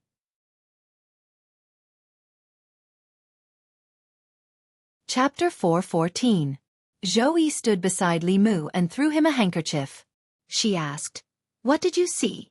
Li Mu wiped his sweat with the handkerchief and gulped. He said, "Demons, many powerful demons." With the knowledge that Li Mu gained from Emperor Bai's memories, it was not difficult to determine that the demons in the Heavenly Book were all Ninth Realm heavenly demons. Although he was not sure if the scene in the Heavenly Book had really happened, the scene of the giant snake breaking through the sky left an unforgettable memory in Li Mu. Li Mu looked up at the sky. Although he often rode the wind and rode the clouds, he only flew 1,000 feet to 1,000 feet. He had never tried to fly to the highest point. In this world, there were suns, moons, and stars. All kinds of phenomena showed that the ground under their feet was also a sphere. In principle, if they kept flying upwards, they should reach outer space. However, Li Mu had never seen any records of this. He looked at the Empress and asked, "Your Majesty, what is above the sky?" Zoe said calmly, "You will know when you see it for yourself." After saying that, she put her hand on Li Mu's shoulder. The next moment, the two left the cave and appeared in the real world. Zoe grabbed Li Mu's shoulder and flew into the sky. Li Mu looked down and saw the ancestral home under his feet becoming smaller. Soon, he could see the full view of Yangqiu County. The people and carriages in the city were like ants. Soon, they were above the clouds. Standing here and looking down, all one could see were clouds and mist. The surrounding air was extremely thin and the temperature was extremely low. Mortals who had never cultivated before wouldn't even be able to last the time it took to brew a cup of tea here. The Empress's hand was still on his shoulder. A warm feeling spread from her palm. Li Mu's discomfort quickly disappeared without a trace. Roughly estimating that they had flown up about 10,000 feet, Zoe looked up and said, "If we go up, we will reach the 9 heavens hurricane layer." She grabbed Li Mu and ascended another 1,000 feet.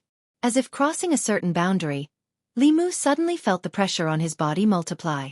The temperature here dropped drastically, and Li Mu had to channel his spiritual power to resist the cold. At the same time, there seemed to be a biting cold wind blowing from all directions. As the wind blew on his body, besides bringing about the cold, it also made his body feel like it was being cut by a knife. Li Mu even felt like his primordial spirit was about to be blown out of his body. Only when the Empress unleashed a protective barrier that enveloped the two of them did this feeling gradually disappear. The Empress led Li Mu upwards, and the protective shield around them began to deform. After 10,000 meters, the Empress slowly came to a stop. The higher we go, the stronger the astral winds are. With my cultivation base, I can only escort you up to this point. At this moment, the protective shield was already trembling slightly. Li Mu guessed that even a 6th realm cultivator would not be able to withstand the gales here. Further up, there would definitely be areas where even 7th realm cultivators would have to stop. It was almost impossible to fly into outer space with just one's physical body. The two of them were about to descend when they suddenly saw a golden light shining in the distance. In the 9 heavens astral wind layer, one could not fly as fast as when they were close to the ground. Zhou Yi led Li Mu for the time it took to brew a cup of tea before they reached the golden light. In front of Li Mu's eyes, a monk in a robe appeared. The monk floated in the 9 heavens astral wind layer, allowing the astral winds to blow over his body. The biting cold astral winds blew from all directions, and the monk's robes fluttered in the wind. However, his body remained as still as a mountain, emitting a faint glow in the 9 heavens astral wind layer. Li Mu was secretly shocked at the sight of this. The astral winds here were extremely fierce. If a Dongxian cultivator was exposed here, he would probably lose his physical body immediately. This monk could withstand the 9 heavens astral wind with just his body. How strong must his physical body be? As the two of them approached, the old monk slowly opened his eyes and looked at the Empress. A trace of surprise flashed in his eyes as he asked, "Are you the Empress of the Great Zhou?" Naturally, the Empress could not be the one to introduce herself. As the Empress's #1 lackey, Li Mu spoke on her behalf. "Yes, Your Majesty. May I ask for the Great Master's Dharma name and where you cultivate?" The old monk braved the astral winds and put his palms together. He said, "Amitba. Greetings, Your Majesty. I am Kong Ming, an old monk who wanders the world." Li Mu sized him up a few times and asked, "Grandmaster, are you cultivating in this 9 heavens astral wind layer?" The old monk smiled and said, "I have nothing to do, so I came up to polish my muscles and bones." It was the first time Li Mu heard of using the 9 heavens astral wind to polish one's muscles and bones. Although Buddhism cultivated the body, ordinary monks could not withstand it.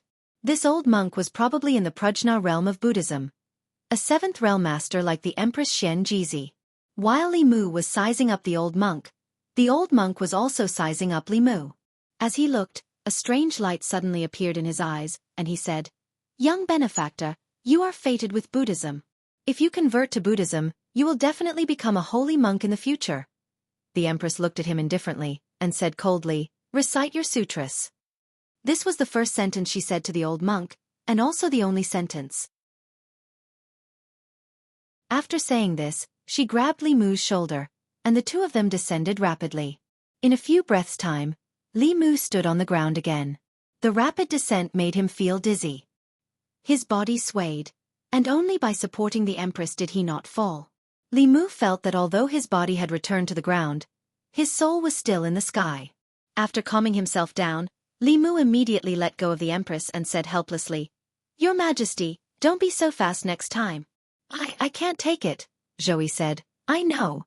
In the next few days, the two of them spent a few more days in their own world. With the Empress's speed, it would take less than an hour to go from the North County to the Divine Capital, but she didn't seem to be in a hurry at all. She flew slowly with Li Mu along the way. When they reached a town, They would go down to rest, see the local customs, try the local snacks, and shop for some local specialties. 10 days passed, and they hadn't even finished half of the journey. Li Mu was quite anxious at first, but seeing that she wasn't, he wasn't. He treated it as accompanying her on a private tour. For the Empress, who had never left the divine capital before, the outside world was full of novelty. During this time, Li Mu tried many times to comprehend the heavenly book, possessed various monsters, and obtained many cultivation methods of the monster race. What Bai Di had comprehended back then was far less than what Li Mu had comprehended. The cultivation method that he had comprehended and passed down to the monster race was actually only one kind, and it was the cultivation method of the tiger race. However, he had made some improvements on this foundation, so that all monsters could cultivate according to this method, but it was far from being able to unleash the special abilities of the various races. If Li Mu passed down the cultivation method of the monster race that he knew to the corresponding monster race, so that each of the major monster races would have their own cultivation method, the strength of the monster race would definitely rise to another level. Of course, this was tantamount to aiding the enemy, and Li Mu wouldn't nurture the enemy. Unfortunately, he didn't find the cultivation method of the fox race. Although the fox race was also a monster, their cultivation method was its own system. When the nine-tailed fox appeared, all the other monsters would retreat. Their cultivation method should be top-notch. Li Mu guessed that the heavenly book in the hands of the Lord of Illusions might contain the secret of the fox race. He wondered if there was a chance for Xiao Bai to get it. In addition, there was another matter that caused great doubt in Li Mu's heart. In the space where the page was, no matter what kind of monster race it was, their final choice would be the end of the sky. It was as if there was something there that was attracting them. For this reason, these monster race experts were even willing to give up their lives. Li Mu knew nothing about this. At the end of the sky, above the nine heavens hurricane, what exactly was attracting them? Perhaps only they knew. Even Li Mu couldn't find the answer from Emperor Bai's memories. Similarly, the enormous monster he saw in the Talisman Puppet Sex Dao page was also an unsolved mystery in his heart. After wandering outside for more than half a month, Li Mu and the Empress finally returned to Chengdu. The officials were notified that tomorrow's morning court would be held as usual. It seemed that His Majesty's seclusion had ended. Cultivators of the seventh realm could easily go into seclusion for months or even years. Half a month of seclusion was nothing. Surprisingly, Li Mu, who had disappeared for a long time, also appeared at this morning court. The officials didn't know what he had been doing. They only guessed that he was out on a mission with the consecrators. Someone tried to inquire through the consecrators department but didn't find anything. In the consecrators department, the sloppy Taoist priest had his hands behind his back. He looked around at everyone and said, "Remember this. You didn't see or hear anything. Don't talk nonsense when you go out. Otherwise, don't blame me for being ruthless." After returning to the Changle Palace, Li Mu gave the black fox tail that he had plundered from Phantom Princess to Xiao Bai. The weapon in her hand was given to her by Li Mu. Without a doubt, the black fox tail could only unleash its greatest power in the hands of the Fox clan. Xiao Bai loved this new magic treasure very much. Li Mu also took out an elixir that he had plundered from the Demon Palace. With the help of the Empress, Xiao Bai successfully evolved 5 tails. In terms of cultivation, both Li Mu and the Empress could only help her up to this point. She had to complete every step on her own. Li Mu thought of an important matter. He called Xiao Bai in front of him and asked, "Does the Heavenly Fox clan always seek revenge and repay kindness?" Xiao Bai nodded solemnly. Li Mu asked again, "What if there is a person who has both a favor and a grudge against you?" Xiao Bai was stunned for a moment. She didn't seem to expect this situation. She said in confusion, "Well, I don't know." At this time Wan, who had been eavesdropping, trotted over and said, I know. First, I will repay his kindness with my body. Then, I will have a bunch of children with him. Every day, I will beat his children for revenge."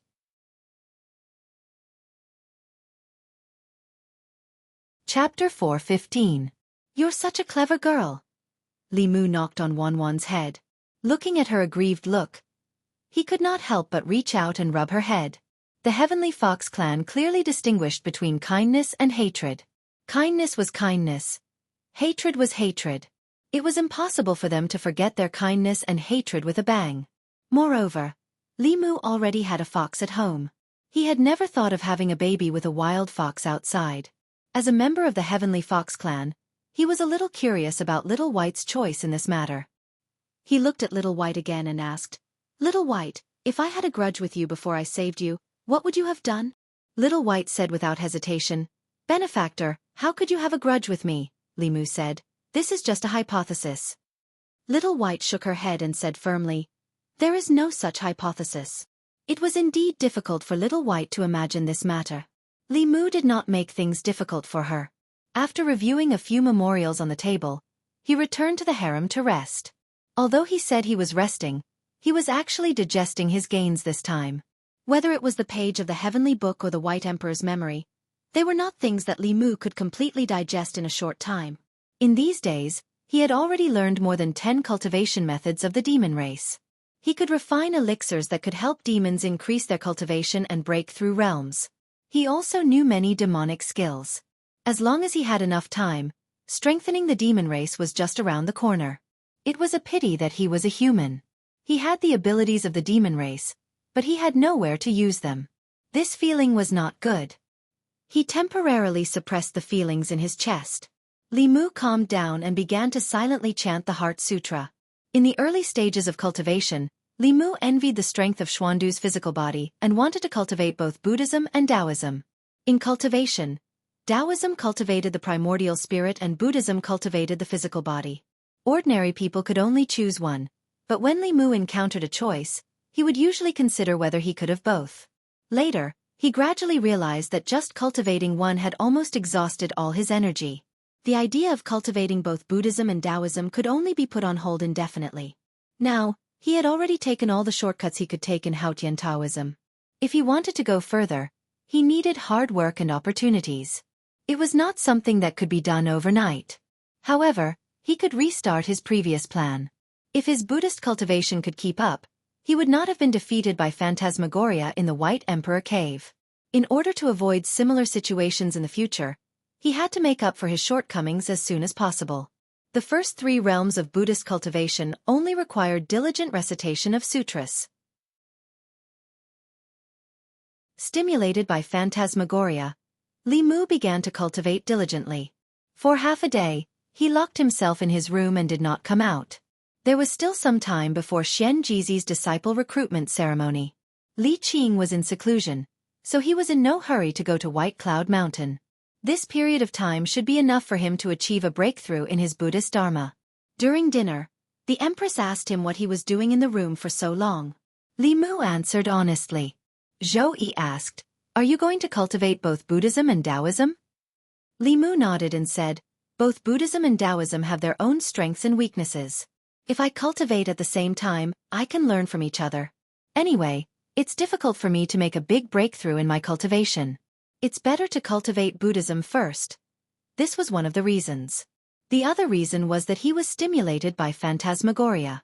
As a fox, she could cultivate both demon Dharma and Taoism to a high level. Limu was not willing to be behind Phantasmagoria. Although Phantasmagoria was the second generation of the demon Dharma, Limu's own conditions were not bad. Not to mention the talent of the pure yang body, he also had the Fugu school as his backer. At the same time, he was also holding the Empress's thigh tightly. There was no reason for him to lose to a fox. Zhou Yi nodded and said, "Since you've made up your mind, this is for you." She waved her hand and a golden light flew out of her hand. Limu caught it and found that it was a stone about half the size of a palm. It was emitting a faint golden light. The stone was a little heavy, and Limu soon found that the golden light emitted from the stone was the light of Buddha. He seemed to realize something and asked, "Is this a Buddhist Saraira?" The Empress nodded and said, "This was left behind by an eminent monk of the Heart sect after he passed away. At that time, in order to build temples in various counties, they gave the Saraira of an eminent monk to the imperial court. The Buddhist Saraira was a treasure left behind by an eminent monk with profound dharma after he passed away. In the Saraira, there was their life's spiritual power. If a mortal had this treasure, they would be immune to all diseases and demons and ghosts. At the same time, this was a rare material. After it was ground into powder, it could replace some precious natural treasures and be used to write the holy talisman.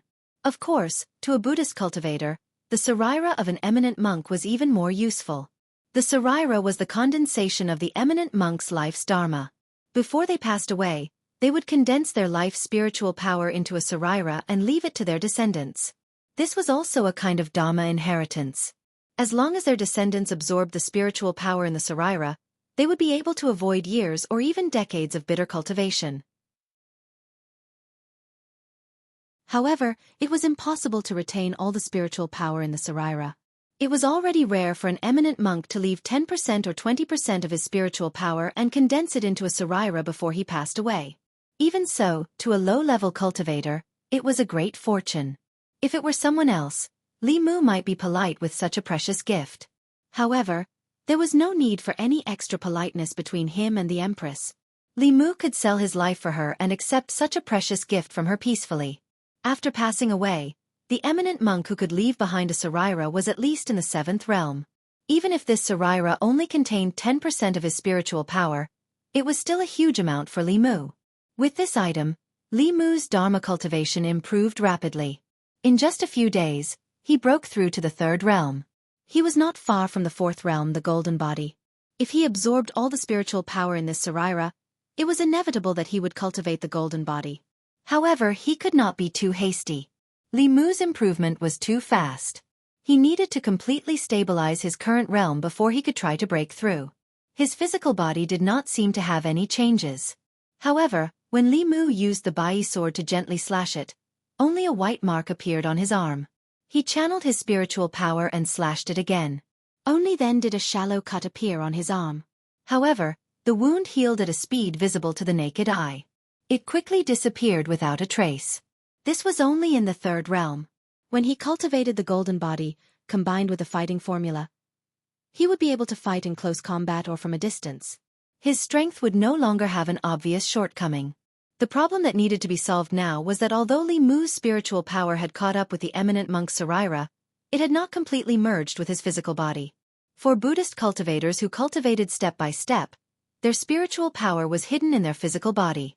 Their physical body grew stronger as their spiritual power grew. Li Mu's spiritual power grew too fast. Much of it was still wandering in his physical body. He could not unleash the full power of his physical body. The fastest way to merge the two was to fight. Unfortunately, Li Mu did not have any friends who cultivated Buddhism.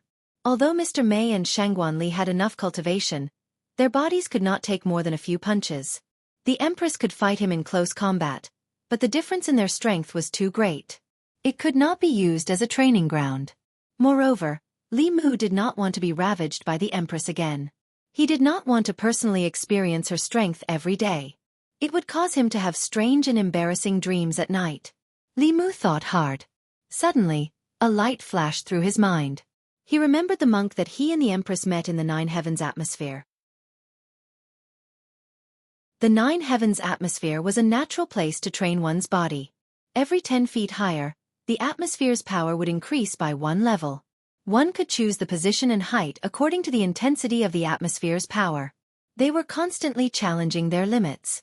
When their strength increased, they could challenge higher positions and continue to challenge new limits. 2 hours later, in the 9 heavens atmosphere above Shen-Du, at the bottom of the atmosphere, 2 figures sat cross-legged some distance apart. Li Mu's body was completely exposed to the astral wind. He allowed the astral wind to hit him. Not far away, Shangguanli used his dermic powers to prop up a shield, trying his best to keep the astral wind out of his body. 2 hours ago, when Li Mu proposed his idea to the Empress, Shangguanli insisted on following. Whether it was to train one's body or to hone one's spiritual power, this place was a natural treasure. It could constantly squeeze the limits of one's body and spiritual power. Every time one broke through the atmosphere, they would enter a new world. But this process was not easy. The temperature here was extremely low. When the atmosphere blew on one's body, it was like a knife. One's body was under great pressure. If it were immortal here, it was equivalent to being dismembered at every moment. Li Mu's body emitted a faint golden light in the cold wind. When the atmosphere blew, the golden light on his body dimmed. Soon, it lit up again. This cycle repeated. Under this extreme pressure, the Buddhist spiritual power in his body began to merge with his body. At a certain moment, he opened his eyes and glanced at Shangguanli. He found that she was also bitterly holding on. Shangguanli and Li Mu were the same. Both of their cultivations had been greatly improved through shortcuts. Whether it was experience or the purity of their spiritual power, they were not as good as a true manifestation realm cultivator. The atmosphere of the 9 heavens was a rare cultivation treasure for them. However, even at the bottom of the atmosphere was not weak. Li Mu and Shangguan Li resisted for 15 minutes before they both reached their limits. Zhou Yi waved her sleeves and brought the two of them out of the atmosphere and back to the palace. At this moment, Li Mu and Shangguan Li's hair was covered with a layer of white frost. The atmosphere was cold and penetrated to the bone. If one stayed for too long, even a cultivator would be frozen to death. Shangguan Li glanced at Li Mu. The two of them had experienced life and death together and had been through the atmosphere together. They could be said to have gone through thick and thin together. The distance between them was quickly pulled closer. She looked at Li Mu and took the initiative to speak, which was rare for her. She said, "The atmosphere is still cold. It will last for a long time. Find a warm place and use your spiritual power to expel the cold." With that, Little White and Wan Wan ran out of the palace. When they saw Li Mu's pale face from the cold, they both showed a pained expression. Wan Wan held Li Mu's hand and blew on it. She placed it on her face and asked, "Young master, is it warmer now?" Little White held Li Mu's other hand and urged, "Benefactor, why is your body so cold? Let's go back to the room and warm your body." Shangguan Li watched as Li Mu was escorted away by the two girls. She stood on the spot for a long time, put her palms together, breathed a few times, and then hugged her body tightly.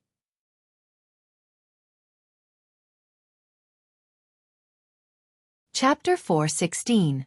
Mr. May looked at Shangguan Li from afar and sighed. "Now do you know the benefits of having someone by your side?" Shangguan Li's body was still trembling slightly. She said lightly, "That's all there is to it." Mr. May shook his head. "You're already so cold, yet you're still so stubborn. Girl, come, let me hug you and warm you up." Although the astral winds were bone-chilling, with Wan Wan and Xiao Bai's blanket, it was warm to the heart. It was so warm that it was a little depraved. When he thought about how Li Qing was cultivating in seclusion while he was here, enjoying Wan Wan and Xiao Bai warming his bed, Li Mu felt that he was really too depraved. After some self-reflection, he felt that he could not go on like this. He pulled his arms out of Wan Wan and Xiao Bai's embrace, sat cross-legged on the bed, and continued to comprehend the heavenly book. At this time, after many days of fermenting, the news of the Demon Emperor by Dee's cave abode had finally spread. The 6 Daoist sects, the 4 demonic sects, the Demon Kings, and even the Great Zhou Court had all participated in the fight for the Demon Emperor's cave abode. Although most people did not know the final result, one could imagine that with so many factions and countless experts, there was only one heavenly book and one by Dee's inheritance. No matter who obtained it in the end, there would definitely be an extremely fierce fight. During this period of time, the actions of the various large forces all proved this point. Within the Demon Nation, the Bear Tribe, the Snake Tribe, the Wolf Tribe, and the Leopard Tribe suddenly formed an alliance. Before this, there were many conflicts between the various Demon Kings because of territorial disputes, and there were no signs of an alliance. After the 4 Demon Kings formed an alliance, some news also spread within their Demon Nation.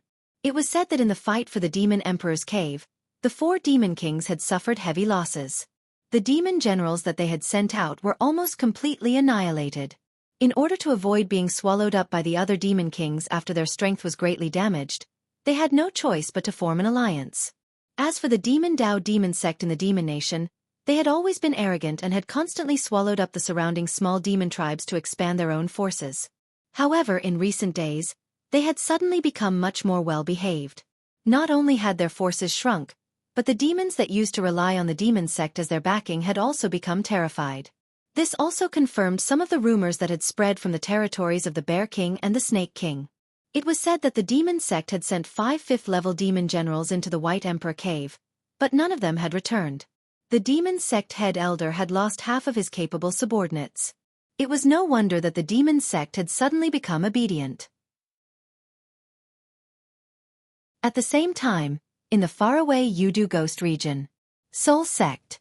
The 2 soul shadows stood in Soul Palace and looked at each other. 2 years ago, the Soul Sect had a 6th-level Great Elder, and below him were the 10 Kings of Hell. Each of their cultivations were above the 5th level. Since Chu Jiang of Gojoseon had died in the North County, King Wuguan, Emperor Song, and the great elder Nether Saint had all died in the hands of Li Mu. The soul sect's strength had been greatly damaged. In this fight for the Demon Emperor's cave, King Qingguang had sent out 5 kings of hell. In the end, not a single one of the 5 kings of hell had returned. The once glorious soul sect had countless experts. Now, only King Qingguang, who had been forcefully raised to the 6th level, and the King of Chakravarti of the 10 kings of hell were left. They had completely fallen to the bottom of the 10 sects. If other forces in the ghost region had encountered such a setback, the surrounding ghost kings who were eyeing them covetously would have been unable to sit still. The only outcome for them was to be swallowed up and divided up. However, no matter how weak the soul sect was, it was still one of the 10 sects of the Demon Dao. With the giant tree of the Demon Dao behind them, no forces in the ghost region dared to swallow them up. The main reason was that they themselves could not accept the decline of the soul sect. King Qingguang said in a deep voice, "We must recruit some experts as soon as possible. Otherwise, the soul sect will only exist in name." The King of Chakravarti shook his head. The 5th-level spirits of the ghost region have already been absorbed by various forces. We can't snatch them from them. The major forces in the ghost region did not dare to touch the soul sect because they were afraid of the Demon Dao. However, if the soul sect came knocking on their door, they would not be polite. With the soul sect's current strength, they could not afford to offend anyone. King Qingguang said, "Not all the spirits have joined the major forces. I heard that there is a female spirit in the West Mountain who has just become a spirit. A year ago, the east of the May Mountain was also occupied by a 5th-level soul cultivator." The King of Chakravarti thought for a while and said, "Great Elder said that Madame Lin of the West Mountain and the powerful existence of the May Mountain." King Qingguang said, "It's them." The King of Chakravarti shook his head. Half a year ago, King Taishan was ordered by the saint to invite Madame Lin, but she rejected him. The one in the May Mountain is extremely powerful. King Pingdeng and I went to invite her, but we did not even get to see her face. King Pingdeng was almost killed by her because he spoke rudely. If I did not mention the name of the saint at the critical moment, the 2 of us would not have made it back. King Qingguang frowned and asked, "The 2 of you almost died before you even got to see her face. Could it be that the soul cultivator has already reached the 6th level?" "No," the King of Chakravarti said. "Her cultivation is not much stronger than ours, but her remarkable ability is really terrifying." "It is simply unheard of," King Qingguang asked. "What kind of remarkable ability?" The King of Chakravarti said, "She can make snow fall in a 10-mile radius. The snow is bone-chilling and can harm souls. She can also control lightning, which is very effective against us." King Qingguang's eyes flashed as he said, "She does have some ability. If I can subdue her, wouldn't I have another helper by my side? I definitely can't let this girl go. However, before subduing her, I need to go meet Madame Lin." As soon as he finished speaking, his body turned into a cloud of grey mist and left the Hall of Souls, flying towards the west. At the same time, a certain matter caused a stir in the demonic path. The reward for the second arrest of Li Mu by the Lord of Illusions was even more generous than the first. Anyone who could capture this person alive would become the personal disciple of the Lord of Illusions and wield the heavenly tomes for a year. After all, the previous reward for Li Mu was only to guide his cultivation and help him comprehend the heavenly tomes once. To become the personal disciple of the Lord of Illusions and be given a year to comprehend the heavenly tomes. This was not a recruitment of a disciple, but a recruitment of a son-in-law. This benefit did not seem like it was for an outsider. Everyone knew that the Lord of Illusions had a beautiful and talented daughter. If one could become the personal disciple of the Lord of Illusions, there was a high chance, no, a 90% chance, that one could marry the Lord of Illusions and become a family with the Lord of Illusions. As soon as this news spread, it caused a heated discussion in the demonic path. What did that Li Mu do to make the Lord of Illusions put a bounty on him? This is the second time he has put a bounty on him. Did he sleep with the Lord of Illusions' daughter? The Lord of Illusions loves Princess Illusions very much. I think it's possible. No, I must kill Li Mu. It's not to become the personal disciple of the Lord of Illusions or to comprehend the heavenly tomes. The main thing is that I can't tolerate him sullying Princess Illusions. Forget it. The Lord of Illusions said that he only wants him alive. Why is it so much harder to capture him alive than dead?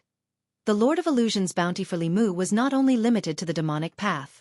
No matter if it was the demon race, ghost race or human race, as long as they could bring Li Mu to him alive, they would be rewarded by the Lord of Illusions. As for why the Lord of Illusions only wanted him alive, everyone speculated. In the end, they all agreed that it was because Li Mu had abandoned Princess Illusions and angered the Lord of Illusions. The Lord of Illusions must have planned to use extremely cruel methods to torture him after capturing him alive. In the Changle Palace, Zhou Yi was holding a secret report from the demon sect. He looked at Li Mu and said with interest, "The spies from the demon sect said that you made the Lord of Illusions' daughter pregnant. The Lord of Illusions has put a bounty on you in the Zoo continent. The person who captures you alive will become his personal disciple and will have 1 year to comprehend a page of the heavenly tomes." When did the thing between you and that fox happen? Wan was so shocked that her mouth was wide open. She didn't even realize that the candy in her hand had fallen out. Xiao Bai was in a daze. Thinking that her benefactor already had another fox outside, she suddenly felt that her life was bleak. Could it be that her benefactor's love for her would disappear?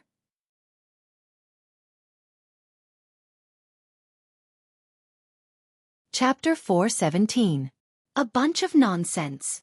After Li Mu reacted, his face revealed a look of anger as he said, "Who sent back this false information? That person is not responsible at all. It's fine if it's just a fabricated rumor, but if this is an important battle report, how many things will be delayed and how much damage will be caused to the Imperial Court? His bonus for this year is gone." Zhou Yi put down the report and lightly said, "This matter has already spread throughout the entire demonic path. Anyone can find out about it." Li Mu raised his head to look at her and said, "Your Majesty, please believe this subject. This subject is loyal to my wife and is not." No matter how thick-skinned Li Mu was, he could not say the word loyal. He could not even say promiscuous. Otherwise, where would he place Li Qing, Little White, and Wan? He lightly coughed and said, "This subject is loyal to your Majesty. How can I have an affair with a demonic path witch? It's even more impossible to impregnate her. This is a rumor, a scandal. This subject has Little White by his side.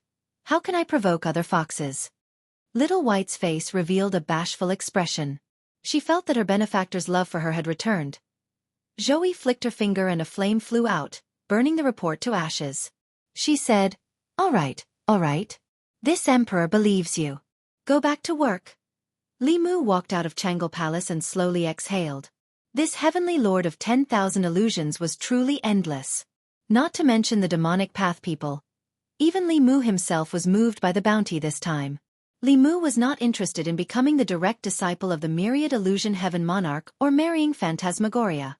However, Li Mu was very curious about the page of the heavenly book in the myriad illusion heaven monarch's hands. It was said that the complete heavenly book had a total of 24 pages. It contained the great Tao of heaven and earth. Li Mu had comprehended 2 of the pages and obtained the inheritance of the talisman Tao and the demonic Tao. At the same time, the images left behind in the heavenly book also left a deep impression on Li Mu. What were those giant beasts? Why did the demonic cultivators bang their heads against the sky? What other mysteries were there in the other heavenly books? As the most legendary treasure in the world, there were too many legends about the heavenly book. However, without a doubt, once one comprehended the complete heavenly book, one would be able to see the great Tao of this world and uncover the mysteries of the ancient times. These 2 things attracted Li Mu much more than Phantasmagoria. He wondered if the heaven monarch of myriad illusions would keep his promise and allow him to comprehend the page of the heavenly book in his hands if he surrendered himself and brought Li Mu back alive. Li Mu thought about it carefully and felt that this possibility was not big, so he completely dispelled this idea. 100,000 Great Mountains, where the Mirage faction was located. The myriad illusions lord handed a simple page to Phantasmagoria and said, "If you can't comprehend more, then don't force yourself."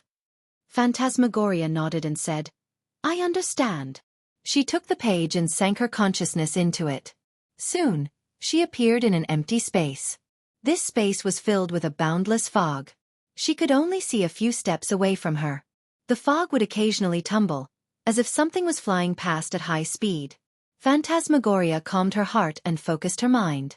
She tried to use her mind to disperse the fog. The fog in front of her seemed to have thinned a little. A white figure suddenly passed through the fog. It was a white fox with 2 tails. Phantasmagoria's gaze swept past the fox demon and continued to disperse the fog. This page of the Heavenly Book contained the inheritance of the Fox clan. Although the Fox clan was also demonic, their cultivation was different from that of the demonic cultivators. The ancestors of the Fox clan had opened up a completely different cultivation path for them. The weak Fox clan, when cultivated to the peak, could become the king of the demonic cultivators. They had heaven demons as subordinates and heaven dragons as mounts. However, as the heaven foxes fell one after another, no new heaven foxes were born. The Fox clan gradually declined. The fog in front of her gradually thinned. More and more fox shadows flew past Phantasmagoria's eyes. These foxes were two-tailed, three-tailed, four-tailed, and one of them was five-tailed. Phantasmagoria's face still did not reveal a satisfied expression. 3 years ago, she was able to obtain the inheritance of the five-tailed fox demon from the Heavenly Book. Until now, she had not met a six-tailed fox. Back then, her father had obtained the inheritance of the seven-tailed fox by chance. That was why he had the strength and status he had today. If she could meet a six-tailed fox spirit and obtain its inheritance, she would be able to advance to six-tailed at the fastest speed possible. Unfortunately, to obtain this level of inheritance, besides strength, she also needed luck. The Heaven Lord of Illusions looked at Phantasmagoria, who was immersed in the Heavenly Book, and silently walked out of the cave. He looked at a disciple of the Mirage faction and asked, "Have you found the Demon Emperor's spiritual corpse?" The disciple shook his head and said, "Heaven Lord, we have not found any traces of it." The Heaven Lord of Illusions said calmly, "Continue to search." The Heavenly Book had fallen into Limu's hands. This was an unchangeable fact. However, possessing the Heavenly Book only gave one the possibility to become a powerhouse. It could not immediately make one a powerhouse. The 6 Daoist sects all had Heavenly Books. Their strongest powerhouses were only in the 7th realm. What's more, the Heavenly Book of the Demon Clan was useless to the Human Clan. However, the Demon Emperor's corpse was different. It was the corpse of a heavenly demon. If it was handed over to the corpse sect and refined, even if it could not restore his peak strength, it would certainly create a powerhouse in the upper realm. This was more beneficial than the Heavenly Book. Ingzhou. Ingzhou bordered the northeast of the ancestral continent. There were many mountains and poisonous barriers in the territory. Although the territory was vast, there were no human countries. There were only poisonous insects and beasts everywhere. The trees and flowers that could survive here were generally highly poisonous. Very few people knew that the corpse sect of the 10 demonic sects was in Ingzhou. Among the 10 demonic sects, the corpse sect was the most repulsive. Although the soul sect and the demon sect had committed all kinds of evil, ghosts were the souls of humans, and demons were also living beings. They shared the same emotions as humans. In some novels, love between humans and ghosts, or between humans and demons, transcending life and death, and transcending races, happened from time to time. However, no one had ever written a story about humans and corpses. After all, in the eyes of most people, zombies were inhumane creatures that only knew how to suck blood and bite people. They were more terrifying than demons and ghosts. The people of the corpse sect spent all day with corpses. Just thinking about it made them shudder. Not only the righteous sects, but even the demonic sects did not like the corpse sect. Their bodies were always filled with thick corpse chi, and they were always thinking about the bodies of others. If a powerhouse of the demonic sects died and his corpse was still intact, the people of the corpse sect would take the initiative to come and ask for the corpse. If a powerhouse was about to die, they would come in advance and wait to receive their corpse. They did not care about the feelings of the dying person. Therefore, in the demonic sects, the corpse sect was like a jinx. In Ingzhou, in a hollow mountain somewhere, there was a burst of shock. What? The White Thearcha's cave abode has appeared. There are countless demon corpses from 3,000 years ago inside. The White Thearcha's corpse is also inside. That's the corpse of a 9th realm powerhouse. It's something that can't be found even in a few hundred years. Why didn't you say so earlier? If I can use a 9th realm corpse as material to refine a spirit corpse in this life, even if I die, it'll be worth it. Figures sat cross-legged on the stone platform in the cave. Although they were all humans, their bodies were filled with thick corpse chi. This was not because they were about to die, but because they spent all day with corpses. Below the stone platform was an extremely wide platform. On the platform, hundreds of corpses stood neatly. The entire cave was filled with corpse chi. The figures on the stone platform were all filled with regret. Refining a ninth realm demon corpse was something they did not even dare to dream of. Every corpse sect disciple saw this as their life's ultimate goal. Everyone sighed and lamented that they missed the chance to obtain a ninth realm demon corpse. I heard that many people died in the Demon Emperor's cave abode. It's a pity that their corpses. When are those old fellows from the various sects going to die? Wouldn't it be great if we could have a seventh realm corpse to practice on? I wonder if the great elder is really dead. It's a pity that his corpse was not left behind. Even if it's not a seventh realm corpse, a peak sixth realm corpse would suffice. With the great elder's sinister intelligence, how could he die so easily? It's not like it's the first time he died. His longest death was when he disappeared for 10 years before reappearing. Not even 2 years have passed. Who knows, he might come back on his own one day. Demon Emperor's cave abode. Li Mu looked at the 10 demon corpses in front of him, deep in thought. 3,000 years ago, the spirit chi of heaven and earth was dense, and powerful cultivators were everywhere. As subordinates of the Demon Emperor, even the weakest of the 10 demons was at Xian Jizi's current level of cultivation. If he followed the corpse sect's top-notch corpse refining techniques, he could at least refine 6th realm demon corpses. 2 of them even had hopes of reaching 7th realm. Of course, demon corpses of this level were not easy to refine. The amount of materials needed to refine them was enormous. Li Mu had asked Xian Jizi and the Empress. The materials he needed could not be gathered even if Mount Baiyun and the Imperial Court combined. When he thought of this, Li Mu's gaze involuntarily turned to the northeast. That was the direction of Yingzhou. Very few people knew that the corpse sect's headquarters was in the deserted Yingzhou. When it came to refining corpses, the corpse sect was undoubtedly the most professional. With thousands of years of accumulation, they had all the materials Li Mu needed there. Li Mu thought for a moment, and the aura on his body suddenly changed. The Empress, who was reading a book lazily in her chair, looked up and glanced at him, asking, "What are you doing?" Li Mu waved his hand and said, "Don't worry about me, Your Majesty.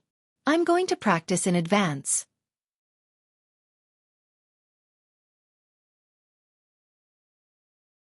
Chapter 4:18. The question of, "Who am I?" that the White Emperor Demon Corpse had once struggled with was actually not completely meaningless. At this moment, sitting in Changle Palace was Li Mu, the Thousand Illusions Venerable, and the Demon Emperor White Emperor. He had the memories of the Thousand Illusions Venerable and the White Emperor, knew all their secrets and knew everyone they knew.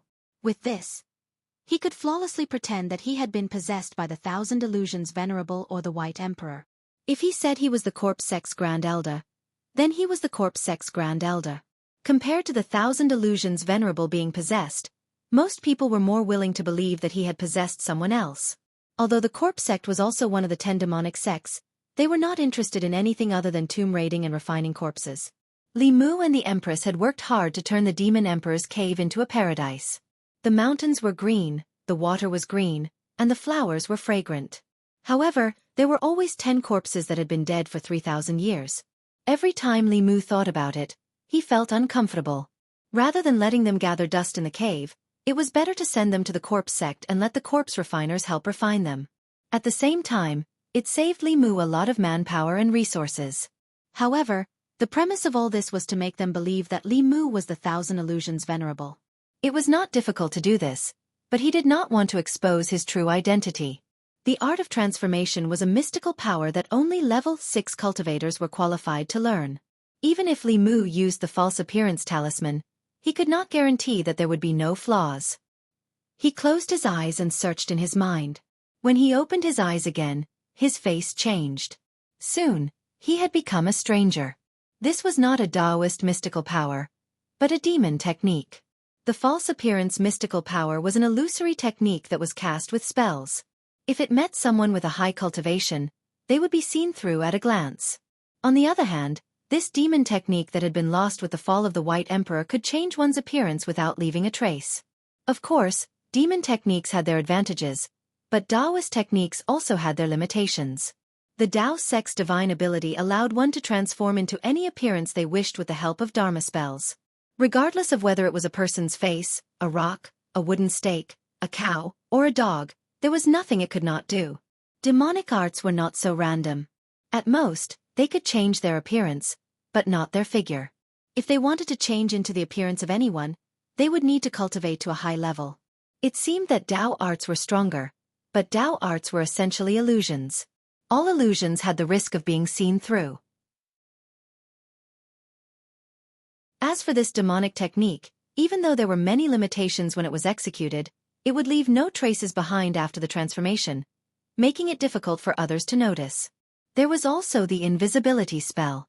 The Daoist invisibility spell could hide one's body, clothes, weapons, magic treasures, all the accessories on one's body, and any external objects that the caster wanted to hide. They were both invisible, but demonic arts were not as magical. It could only hide the caster's body, hair, and skin. It did not include clothes or any other external objects. In other words, if he wanted to become invisible through demonic arts, he would have to strip naked from head to toe. This seemed to be a useless spell, but it was very difficult to completely hide one's aura and spiritual power. Once any spiritual power fluctuations were revealed, even if others couldn't see it with the naked eye, they would be able to perceive their existence. As for the invisibility spell, it was born from a certain lizard's innate divine ability. It didn't consume any spiritual power at all, so naturally, there would be no spiritual power fluctuations. Not only could it make people disappear out of thin air, but it could also integrate with any surrounding environment without any disharmony. Even a powerhouse of the upper realm wouldn't be able to discover it. Li Mu comprehended a lot of demonic arts from Bai Di's memory, and he first learned these two practical ones. The art of disguise that would not be discovered by others allowed him to act with another identity without exposing himself. As for the invisibility spell, although the casting conditions were a bit awkward, in the face of a life and death crisis, or some incomparably critical moment, who would care about wearing clothes or not? Of course, with Li Mu's caution, he would not joke about his own safety without confirmation. The transformation spell would not be exposed. Li Mu had already confirmed this through the Empress. As for the other one, it was inconvenient for him to take the initiative to look for the Empress. Li Mu thought for a while and returned to his room. A moment later, Wan Wan and Xiao Bai, who were sitting cross-legged on the bed, suddenly found that the door of their room was pushed open. Xiao Bai turned her head and took a look and said in surprise, "Why is the door open? Is it the wind?" Wan Wan turned her head to look and quickly turned back and said, "It should be the wind, it's your turn. Whoever wins this game will sleep inside tonight." Li Mu walked out of Wan Wan and Xiao Bai's room. It seemed that the demonic arts from 3,000 years ago were indeed something. Xiao Bai couldn't see through it, but even Wan Wan, who had a small success in her spiritual pupils, couldn't discover him after he was invisible. On the bed in the room, Xiao Bai finished moving the chess pieces, and inadvertently looked at Wan Wan, and asked in confusion, "What's wrong with you? Why is your color so red?" After coming out of their room, Li Mu's confidence increased a little. He was barefoot, and using the demonic arts that originated from the cat race, he walked silently. He walked to the entrance of Changle Palace, and saw Shangguan Li, who was standing guard outside. He reached out and waved his hand in front of her eyes, but Shangguan Li didn't react at all. Even she couldn't discover him. Li Mu became bolder, and walked into Changle Palace. The Empress was reading a book. At this moment, there was no one in the palace, and she was lying on the dragon throne in an even more languid posture than usual. The dragon throne was very big, almost half the size of a bed. The Empress's posture revealed her graceful figure even more. She usually wore a loose dragon robe, which didn't reveal her figure. It was only at this moment that Li Mu realized that the Empress actually had such an impressive figure. He walked around the palace, and the Empress was still quietly reading her book, as if she didn't discover anything. This meant that Li Mu could also hide his figure without leaving any traces in front of other 7th realm cultivators. He frantically tested the Empress a few more times at the edge of danger, but the Empress still didn't react. Li Mu's heart was completely at ease. Just as he was about to leave, the Empress suddenly put down the book in her hand. She skillfully formed a hand seal. Li Mu recognized this hand seal. It was the Mystic Light Technique's hand seal. Why did she use the Mystic Light Technique for no reason? Was she trying to spy on someone? At this moment, Li Mu was also somewhat curious. He looked up at the image displayed by the Mystic Light Technique and couldn't help but be stunned. The image was actually Changle Palace. Li Mu was confused. What was the Empress doing? Was she spying on herself? At the same time, Zhou Yi's face also showed confusion. As if realizing something, She looked in a certain direction corresponding to the mystic light technique. At the end of her line of sight, the invisible Li Mu met the Empress's gaze, and his heart skipped a beat. Zhou stood up and asked in confusion, "What kind of technique is this? Even I can't see through it. How did you do it?" Li Mu's awkward voice came from the void. "Your Majesty, it's not very convenient for me right now. I'll come back and explain later," Zhou said. "What's not convenient about it? You dare to play this kind of trick in front of me? Hurry up and show yourself." With that, she waved her sleeves, and a storm of magic power swept out. Li Mu instantly felt a chill all over his body. This demonic technique was naturally practical, but it couldn't resist too much external interference. It was more suitable for sneaking around. Once someone sensed it, they had to immediately use other countermeasures. Under this storm of magic power, he couldn't maintain his invisible state anymore. Although Li Mu escaped into the Demon Emperor's cave at the first moment, Zhou still caught a glimpse of him before he fled in a panic. The scene that she tried so hard to forget once again appeared in her mind. Changle Palace. Mr. Mei walked in slowly and handed a letter to Zhou. He said, "Your Majesty, this is what Li Mu asked me to give to your Majesty." Zhou still hadn't recovered from the morning's events. Her gaze was a little absent-minded. She said, "Put it on the table." Mr. Mei shook his head and said strangely, "I don't know why he couldn't tell your Majesty face to face. He hurriedly handed this letter to me and left the palace." Zhou suddenly raised her head and said nervously, "What, he left the palace?" She sensed and found that Li Mu's aura was indeed gone from the palace. However, Wan Wan and Xiaobai were still there. This made her feel at ease. As long as they were still there, Li Mu wasn't running away. She opened the letter. There were only 2 short lines on it. "Your Majesty, I need to go to Yingzhou to deal with the 10 demonic corpses.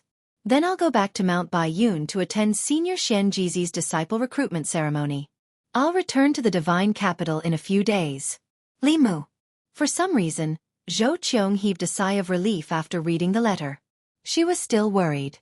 When Li Mu came to Changle Palace later, should she pretend that nothing happened? Or should she pretend to be furious and reprimand him, and then let it go easily? If she pretended that nothing happened, what would he think? Would he think that she was an unreserved woman? If she pretended to be angry and reprimanded him fiercely, she would regret it even more if she hurt his feelings and made him want to leave. Compared to these 2 choices, it was obviously better to separate temporarily. After some time, both of them would forget about this matter and pretend that nothing had happened. At the same time that Zhou breathed a sigh of relief in Changle Palace, Li Mu also breathed a long sigh of relief outside the divine capital. Although running away was shameful, it was useful. Otherwise, he really didn't know how to face the Empress. He didn't even know how to explain it. Although the Empress was already 30 years old, she was still a pure and innocent girl who hadn't seen the world. Li Mu was really worried that he would leave a psychological scar on her. He was even more worried that she would mistakenly think that he had some strange fetish. Suddenly, he didn't have the courage to step into Changle Palace. Rather than stay here and make things awkward for both of them, it was better to separate temporarily and let time wash away everything. He originally planned to find the corpse sect later and deal with the 10 demonic corpses. Now, he had to bring it forward. At the Department of Offerings, the slovenly Taoist priest looked at Li Mu and frowned. "What are you up to this time?" Last time, he followed Li Mu to the demonic emperor's cave. If he didn't come out, his talisman of divine fate would undoubtedly be gone. The slovenly Taoist priest only wanted to spend the year well, get the talisman of divine fate, and then continue to look for opportunities to break through. "Li Mu, go to Yingzhou." The slovenly Taoist priest shook his head. "No. That kind of place where even birds don't shit. What's the point of going to that? Li Mu, when we come back from Yingzhou, I'll give you the talisman of divine fate." The slovenly Taoist priest stood up and asked, "When do we leave?" Li Mu, "Now." Several days later, in the hinterland of Yingzhou, the sky here was gray, and the air was filled with poisonous miasma. 2 figures stepped through the air and floated above a valley. The location of the corpse sect was very secretive. Even the demonic Dao only knew that they were in Yingzhou, but they didn't know the exact location of the corpse sect. However, to Li Mu, who had the memories of the 1,000 illusions, coming to the corpse sect was like going home. It wasn't just like home. It was home. The slovenly Taoist priest asked, "You really don't want me to go with you?" Li Mu shook his head and said, "No need." He dragged the slovenly Taoist priest along just in case. With his current strength, if he encountered an enemy at the peak of the 6th realm, it would be difficult for him to escape. With the slovenly Taoist priest around, unless they encountered a 7th realm, there wouldn't be any accidents. After the death of the 1,000 illusions venerable master, there were no more 6th realm cultivators in the corpse sect. Although there were many 5th realm cultivators, with the demonic emperor's cave and the Dao Bell, Li Mu could deal with them no matter how many 5th realm cultivators there were. His face changed, and soon, it was the face of a stranger. This person had a white face and was a young man. Li Mu had changed his appearance based on old Wang's. He left the slovenly Taoist priest and continued to fly forward for 10 miles, arriving in front of a mountain. Li Mu flew forward another 100 feet, and suddenly, a few voices came from the mountain. "Scram! This is not a place you can come to. I'll give you 10 breaths. If you don't scram, I'll extract your soul and refine your corpse." Li Mu's body floated in the air, and he said calmly, "How dare you?" His voice was steady and powerful, and it echoed throughout the mountain. Swoosh, swoosh, swoosh. One by one, figures flew out from the mountain. More than 10 figures floated in front of Li Mu, their faces filled with shock. These people were all 5th realm cultivators. Among the 10 demonic sects, the corpse sect's strength was only weaker than the sage sect's. If the Grand Elder, the 1,000 illusions venerable master, reached the 7th realm, he could suppress the 1,000 illusions venerable master and make the corpse sect the #1 sect below the sage sect. Unfortunately, with the death of the 1,000 illusions venerable master, the corpse sect was leaderless and became a demonic sect. A tall and thin man with a pale face like a corpse stared at Li Mu and asked, "Who are you? What business do you have in the corpse sect?" Li Mu smiled and said, "Chen Shi, we haven't seen each other for 3 years, and you don't recognize me?" Chen Shi's expression changed greatly. Although the person in front of him had a different appearance and voice, his expression, actions, and even subtle eyes were exactly the same as the god in his heart, the Grand Elder 1,000 illusions. You're the Grand Elder." Chen Shi blurted out and then said flatly, "No, this is impossible. The Grand Elder's soul lamp has been extinguished. He can't be alive." The 1,000 illusions venerable master's soul lamp had been extinguished, which meant that his soul had died long ago. It was impossible for him to appear in front of everyone. The soul lamp and life talisman were connected to the soul. Li Mu couldn't deceive the Nether Saint, and now, he couldn't deceive these people. He didn't deny it and said indifferently, "The 1,000 illusions venerable master is indeed dead. The one standing in front of you now is my memory host. I have erased the memory of his original body. Now I am him and he is me." Hearing this, everyone in the soul sect was shocked. Erasing someone else's memory and replacing it with his own. How crazy was he to do such a thing? In this way, who was the identity of the person whose memory was erased? If he was himself, he only had the memory of another person. But if he was 1,000 illusions, he had nothing but 1,000 illusions memory. How could the corpse sect treat him as the Grand Elder? Chen Shi looked at Li Mu and said in a low voice, "What evidence do you have?"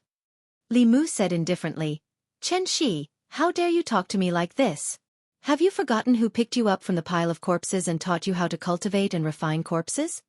After saying this, he looked at another person and said, "Honsher-san, what's with that look? Don't think that I don't know about you and the female corpse you refined. Sun Chi has already told everyone about it." Honsher-san's face was red. Looking at the other person, he gritted his teeth and said, "Sun Chi, didn't you say you would keep it a secret for me?" Sun Chi looked embarrassed and said, "I accidentally let it slip." Li Mu continued, "Sun Chi, once, when Honsher-san wasn't around, you secretly did something indescribable with his female corpse. All these years, I didn't tell anyone." Honsher-san was furious. "What?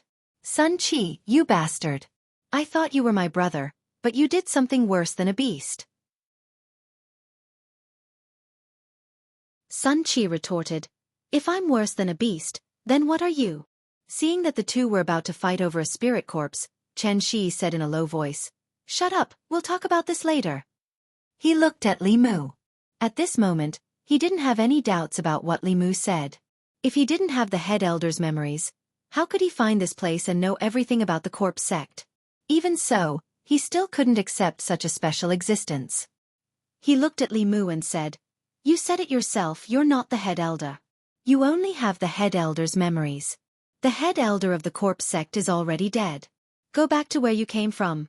Li Mu sighed and said regretfully, "If that's the case, then the 10,000-year-old ancient corpses I found can only be refined slowly after I establish the new corpse sect. I wonder if the 2 level 8 ancient corpses can be refined into 2 spirit corpses." Hearing this, everyone in the corpse sect was shocked. What? Level 8 ancient corpse. This is a supreme grade material. I wonder if it's a male or a female. If I can refine a spirit corpse in this lifetime, I can die without regrets, Li Mu said indifferently and turned to leave. In the next moment, an urgent voice came from behind him. "Hold on." Chen Shi looked at Li Mu with a burning gaze and asked, "Can you let us see those ancient corpses?" Li Mu waved his hand, and 10 demon corpses were placed neatly in front of everyone. Everyone looked at these demon corpses, and after a short silence, they were completely shocked. Oh my god, the corpse still has such a strong aura after being dead for so long. He must have been a level 8 powerhouse when he was alive. These 2 corpses are both level 8, and the remaining ones are no lower than level 7. Where did you find these supreme grade ancient corpses? My hands are starting to itch. I want one of these 2 level 8 ancient corpses. Bullshit, that's mine. Then let's see if you have the ability. Want to fight? Looking at the corpse sect disciples arguing endlessly, Li Mu waved his hand again, and the 10 demon corpses were recalled by him. He looked at the group of corpse sect disciples and said indifferently, "Have you seen enough?" The crowd's noise came to an abrupt end. Their gazes met, and soon, everyone had a decision in their eyes. In the next moment, with Chen Shi in the lead, everyone cupped their fists and bowed at the same time, saying loudly, "All corpse sect disciples welcome the return of the head elder."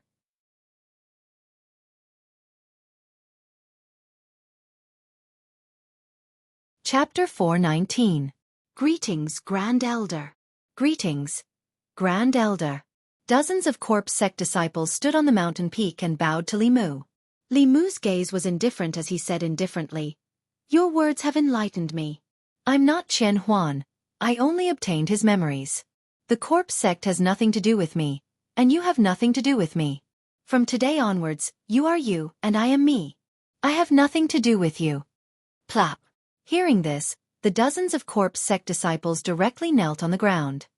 "Grand Elder, you can't abandon us. The corpse sect can't do without the Grand Elder. You've obtained the Grand Elder's inheritance. You're our Grand Elder. Please forgive our offense just now, Grand Elder."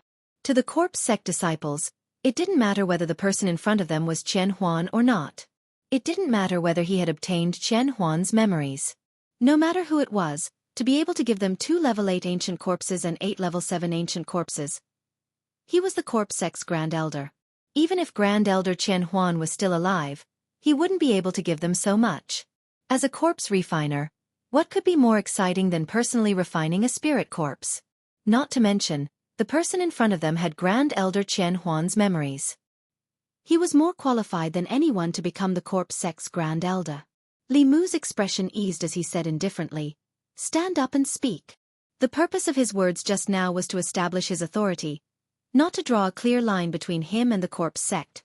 If he left the corpse sect, where would he find the materials needed to refine corpses and these professional workers who didn't ask for anything in return? After subduing these people, Li Mu could rest assured and leave them to others. Seeing Li Mu's expression ease, the corpse sect disciples knew that the Grand Elder had forgiven them. They all relaxed and started to get closer to Li Mu. Grand Elder's cultivation is profound. He'll rule the 10 continents for thousands of years. Under Grand Elder's leadership, the corpse sect will surpass the sacred sect sooner or later and become the leader of the 10 sects. Grand Elder, where did you find these ancient corpses? Li Mu raised his hand, and the crowd stopped talking abruptly. He glanced at the crowd and said, "These 10 ancient corpses are the key to the rise of the corpse sect. No one is allowed to leak this information, not even the sage sect or the other sections. If anyone violates this rule, they will be severely punished." As his voice fell, An extremely powerful aura emanated from his body. This aura swept out, and the people of the corpse sect felt an extreme pressure from the bottom of their hearts. From the very beginning, everyone could feel that the person who called himself the Great Elder was not even at the sixth realm. This was also the reason why they were unwilling to acknowledge him. It was only because of the 10 precious ancient corpses that they temporarily compromised. At this moment, under this imposing aura, they felt as if they were seeing the Great Elder come back to life. There was no doubt that the new First Elder was also an absolute powerhouse. After recovering from his shock, Han 13 patted his chest and promised, "Rest assured, Great Elder. If anyone dares to leak this information, I, Han 13, will be the first to extract his soul and refine his corpse. We are members of the corpse sect in life, and we will die as corpses of the corpse sect. We will follow the orders of the Great Elder." Yes, Great Elder. Although Chen Huan was dead, his prestige in the hearts of the people of the corpse sect was extremely high. Li Mu only used a little trick and easily inherited his position in the corpse sect. The entire corpse sect of the demonic path was the inheritance that Chen Huan left to him. Li Mu took this as Chen Huan possessing Old Wang as compensation for hurting his feelings. Of course, he was also very clear that the reason why the attitude of the people of the corpse sect changed so much was because of the 10 corpses. To a certain extent, the disciples of the corpse sect were all artists. They treated refining corpses as art. It was their art that was not understood by the world. Li Mu released the 10 corpses once again. The people of the corpse sect looked at them, their faces flushed red and their breathing quickened. Li Mu looked at them and said, "I still have important matters to attend to and can't stay in the corpse sect. I will leave these corpses to you. I hope you won't disappoint me." Han 13 licked his lips and said, "Rest assured, Great Elder. With these corpses, the rise of our corpse sect is just around the corner." For the next 3 days, Li Mu stayed in the corpse sect. Refining ordinary corpses was very different from refining corpses of this level. In order to ensure that nothing went wrong, he personally guided the people of the corpse sect and set up the corpse refining formation. He also confirmed a few important steps with them before he left with peace of mind. These 10 corpses required a lot of materials to refine.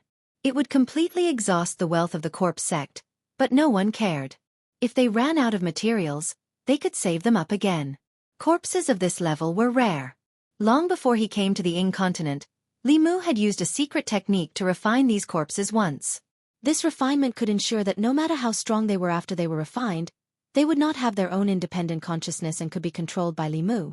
In this way, even if the disciples of the corpse sect had other ideas in the future, they would not be able to cause too much trouble. When they left the Ying continent, the sloppy Taoist priest looked at Li Mu with a strange expression and said, "Kid, you have guts." It has always been the demonic Tao who has ideas about others. You are the first one who dares to do this to them. Li Mu did not say anything. He waved his hand and a golden light flew out and was caught by the sloppy Taoist priest. The sloppy old Daoist priest glanced at him. "It's still early for a year." Li Mu said, "From now on, Senior is free." When he had tried to rope in the sloppy Taoist priest, it was only to intimidate the Department of Worship. Now, the Department of Worship no longer needed his intimidation. Li Mu also did not need to force him to stay. The lifelong pursuit of an expert of this level was to find that glimmer of hope to transcend. If he stayed in the Department of Worship and became a pawn of the imperial court, it would be very difficult for him to find his own Tao. Back then, he had enlightened Li Mu and it was not something that could be repaid with a mere 800 coins. Take this heavenly secret talisman as a token of gratitude for his guidance. The sloppy Taoist priest held the heavenly secret talisman with a look of admiration and said, "If Talisman Daozi did not beat me to it, I would really want to take you as my disciple." Li Mu smiled and cupped his hands. "I wish Senior to step into the Transcendence Great Tao as soon as possible." The sloppy Taoist priest waved his hand and said, "I also wish you to enter the bridal chamber as soon as possible and become the mother of the world." He took a last look at Li Mu before his body turned into a stream of light and disappeared into the horizon. Li Mu floated in the void alone and sighed in his heart. He had already taken all the shortcuts in his cultivation. How could it be so easy to step into the Dongxian? As for dominating the world, it was even more impossible. The 10 continents and 3 islands were vast and boundless. Although everyone knew that the 7th realm was the peak, No one knew if there were 8th and 9th realms in some secret places. Li Mu breathed a sigh of relief and stopped thinking about these things. He had to take one step at a time. Thinking about these things too early was not good for his cultivation. He identified the direction and flew towards the northwest. A few days later, on Mount Baiyun, in the Daoist palace on the main peak, Xian Jizi said in surprise, "Junior brother, didn't you say that you would come in a few days? Why are you here so early?" Li Mu said, "I have nothing to do in the imperial court, so I came a few days earlier." The real reason was that he was hiding from the Empress. This time, he had lost a lot of face in front of the Empress. He did not even bring Wan Wan and Xiao Bai and fled. He had to at least wait until the end of the apprenticeship ceremony and wait until the Empress had completely forgotten about that matter before he appeared in front of her. Xian Jizi smiled and said, "You came back just in time. Qing, just came out of seclusion yesterday." Li Qing's cultivation was originally at the 4th realm. In the past 2 months, under the cultivation of the Fulu school, her cultivation was already at the peak of the 4th realm. She was only 1 step away from the 5th realm. This small step did not rely on seclusion, but on chance. Lu Hanyan and Yu Zhenzi were traveling outside. Li Mu held Li Qing's hand and strolled around Mount Baiyun. The two of them met up with Han Jia and talked about the days when they were constables in Yangqiu County. Seeing Li Qing reminiscing, Li Mu suggested that the two of them go back to the county yamen to have a look. At Qingxian Peak, Han Jia looked at the two of them leaving inside. He said, "Junior sister Li still benefited that guy in the end. So what if he's good-looking? Just because he's good-looking, he can marry too." Junior sister Qin stood beside him and snorted softly. She said, "Are you still not giving up on senior sister Li?" Han Jia shook his head and said, "How can that be? As early as 2 years ago, when she rejected me, I gave up on her. Besides, she and Li Mu are both my friends. How can I still have such feelings for her?" Junior sister Qin raised her eyebrows. "Really? Really?" Han Jia let out a long sigh and said, "Junior sister Li is like a flower in the mirror, the moon in the water. Instead of pursuing these illusory things, it's better to cherish the person in front of you. Li Si told me this a long time ago. I actually only understood it now." Junior sister Qin pursed her lips and combed the hair in front of her forehead. She asked, You're finally enlightened." Han Jia rolled his eyes at her and said, "I'm not stupid." Junior sister Qin asked, "How do you plan to cherish the person in front of you?" Han Jia suddenly looked at her with burning eyes. Junior sister Qin's face turned red. She clasped her hands together and looked down at her toes. Han Jia said, "Junior sister Qin, I have something to say to you for a long time." "I don't know if you're willing to," Junior sister Qin said without hesitation. "I'm willing." Han Jia said happily, "Then help me ask senior sister Zhang if she's willing to be my Dao companion." Junior sister Qin lowered her head. After a long silence, she raised her head and said with a smile, "Okay." She flew back to the mountain gate and came to the female disciple's residence. She knocked on a door. A female disciple opened the door and asked doubtfully, "Junior sister Qin, what's the matter?"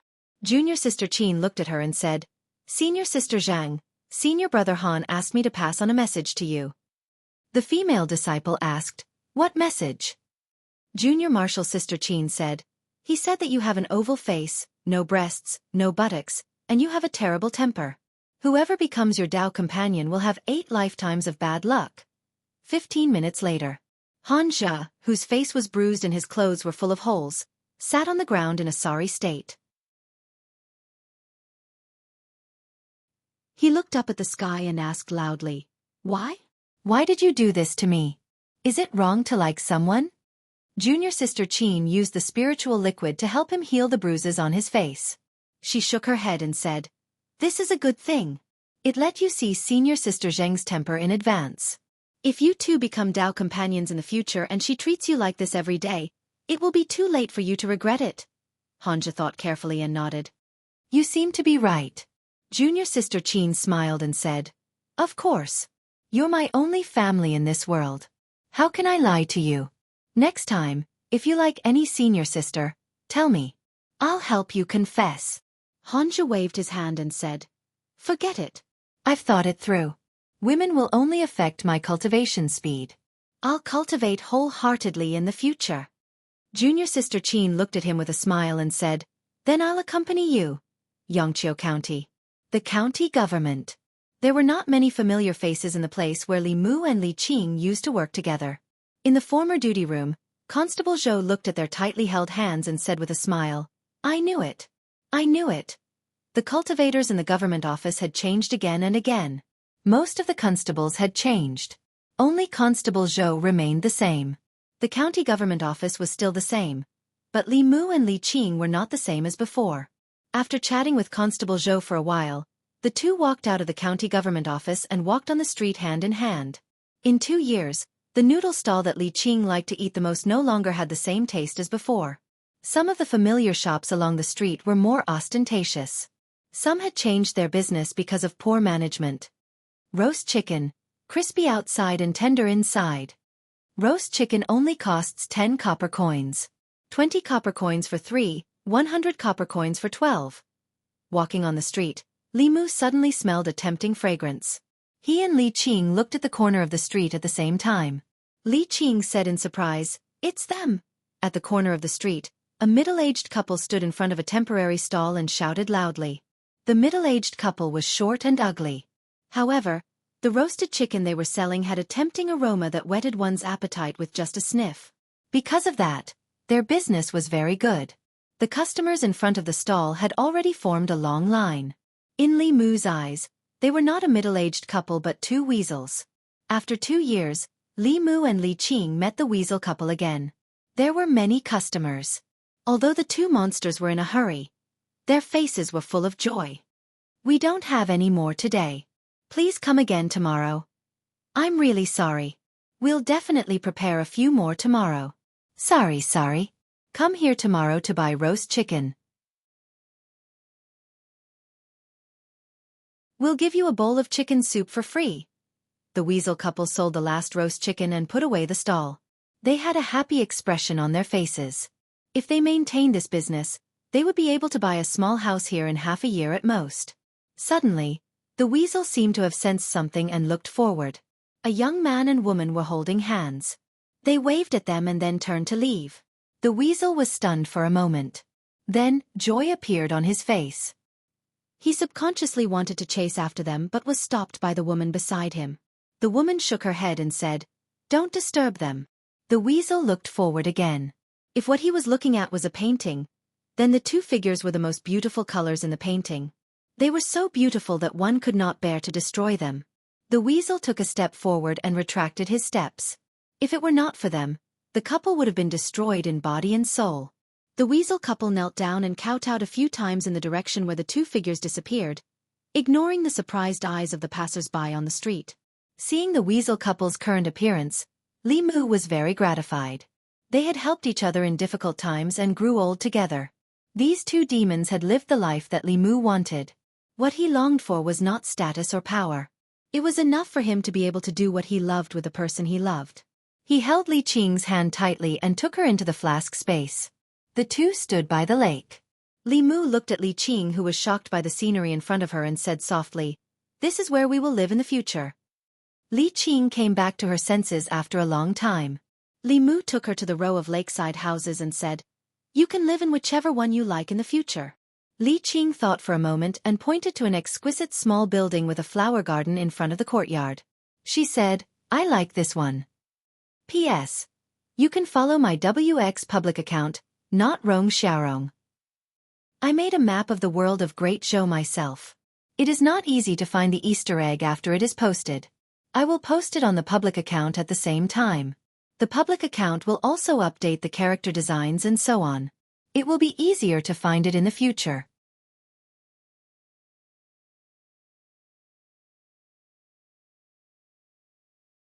Chapter 420. Li Mu looked at the exquisite building with a flower bed and was speechless for a moment. This building was built by the Empress for herself. Every beam, every piece of wood, and every blade of grass in the flower bed were all made by the Empress. If she came here in the future and saw that someone had taken over her home, Li Mu couldn't imagine how furious she would be. One was his superior who loved and protected him. The other was his beloved woman. Li Mu's heart was in a dilemma as to which side to lean towards. Angering the Empress wouldn't end well. No one knew this better than Li Mu. But Li Mu didn't want his beloved woman to be sad. Li Qing saw his strange expression and asked, "What's wrong? Is this building not okay?" Li Mu's throat moved. He shook his head and said, "It's not that it's not okay. It's just that I suddenly want to build a house with you. A house that we built with our own hands, a house that belongs to us. Every structure of the house will be designed by us. We can also open a small garden in front of the house and plant the flowers we like in the garden." Li Qing imagined the scene that Li Mu described. Her beautiful face showed that she was moved.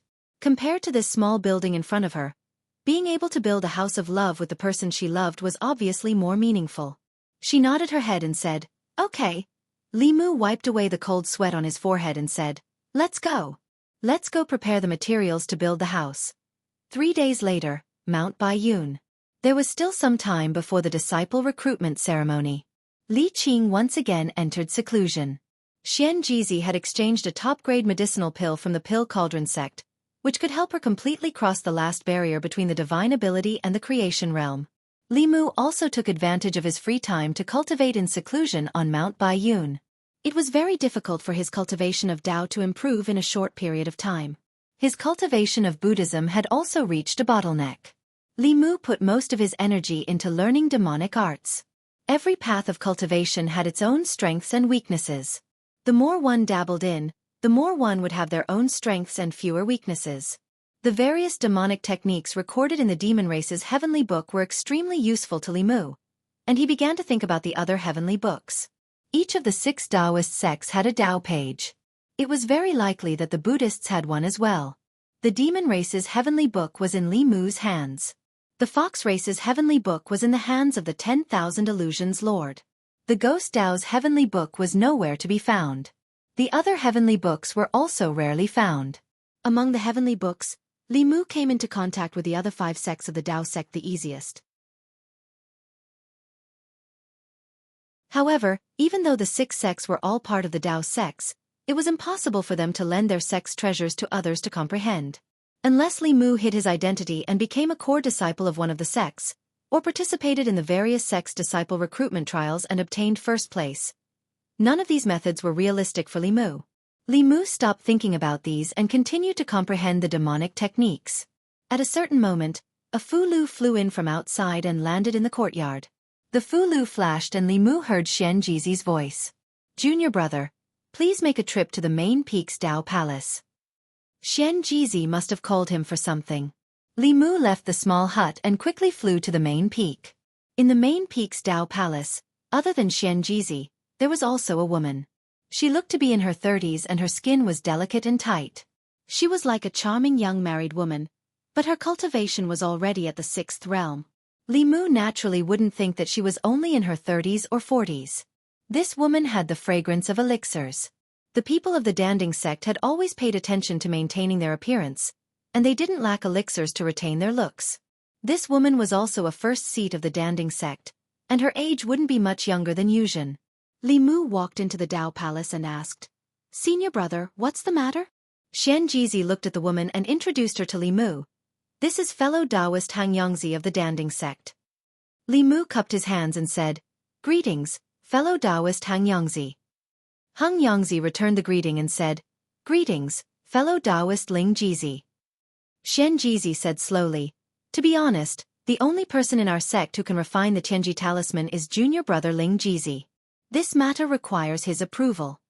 Although a trace of shock flashed through the depths of Hung Yongzi's eyes, he didn't doubt Xian Jizi's words. He cupped his hands again and said to Li Mu, "Please, fellow Daoist Ling Jizi." Li Mu was still confused and looked at Xian Jizi. Xian Jizi explained, "It's like this, a senior of the Danding sect." After listening to him, Li Mu understood why the Danding sect sent 2 first seats to Mount Baiyun. Other than congratulating Xian Jizi on finding a beloved disciple, they also had a request. A grand elder of the Danding sect was nearing the end of his life and hoped to ask for a Tianji talisman from the Fulu school to extend his lifespan by 10 more years. For Li Mu, this wasn't a big deal. At most it would take more effort. However, even blood brothers had to settle accounts. In the cultivation world, no one would ask for help like this. Li Mu looked at Xian Jizi and asked, The materials for the Tianji talisman. Hung Yongzi took the initiative and said, the Danding sect will bear all the materials for the talisman. This was what they should bear.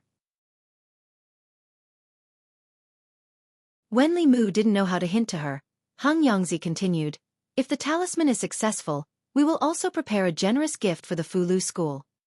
The one who had to bear the burden was Li Mu.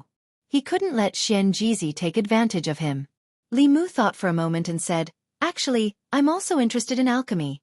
Hung Yongzi immediately said, I can give you a book on alchemy.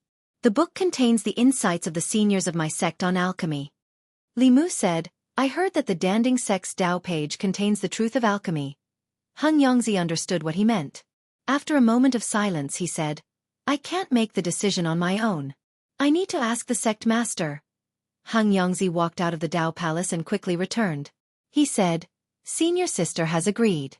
If the Tianji talisman is successful, we can let fellow Daoist Ling Jizi study our Dao page once. This result was within Li Mu's expectations. Although the Dao page was a precious treasure of each sect, it wasn't that they never showed it to others. The Fulu school would let the first place in the Talisman Dao trial to study the Dao page once. After they studied it, they could choose to join the sect or not. Li Mu chose to join, while Zhou Zhong chose to leave. The other 5 sects also had the same rule. The 6 sects had been passed down for thousands of years. Countless seniors of the sects had studied the Dao page and passed it down while innovating. What made the 6 sects what they were today was not the Dao page, but the hard work of generations of seniors of the sections. Therefore, borrowing the Danding sect's Dao page to study was not a matter of principle for the Danding sect. After receiving the Danding sect's promise, Li Mu cracked his knuckles and stretched his muscles. He said to Xian Jizi, Senior brother, we can begin. Several days later, dark clouds gathered in the sky above White Cloud Mountain again, accompanied by a strong heavenly might. After experiencing it once, the elders and disciples of White Cloud Mountain were used to it. They already knew that the appearance of this kind of heavenly phenomenon on White Cloud Mountain meant the birth of a saint-level Fulu. Wasn't it normal for a saint-level Fulu to be born in the ancestral court of Fulu school? Soon, the first seeds flew towards the thunderclouds.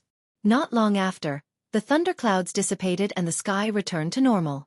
In the Daoist palace on the main peak, Hyun Jinko handed the divine secret talisman to Hung Yongzi.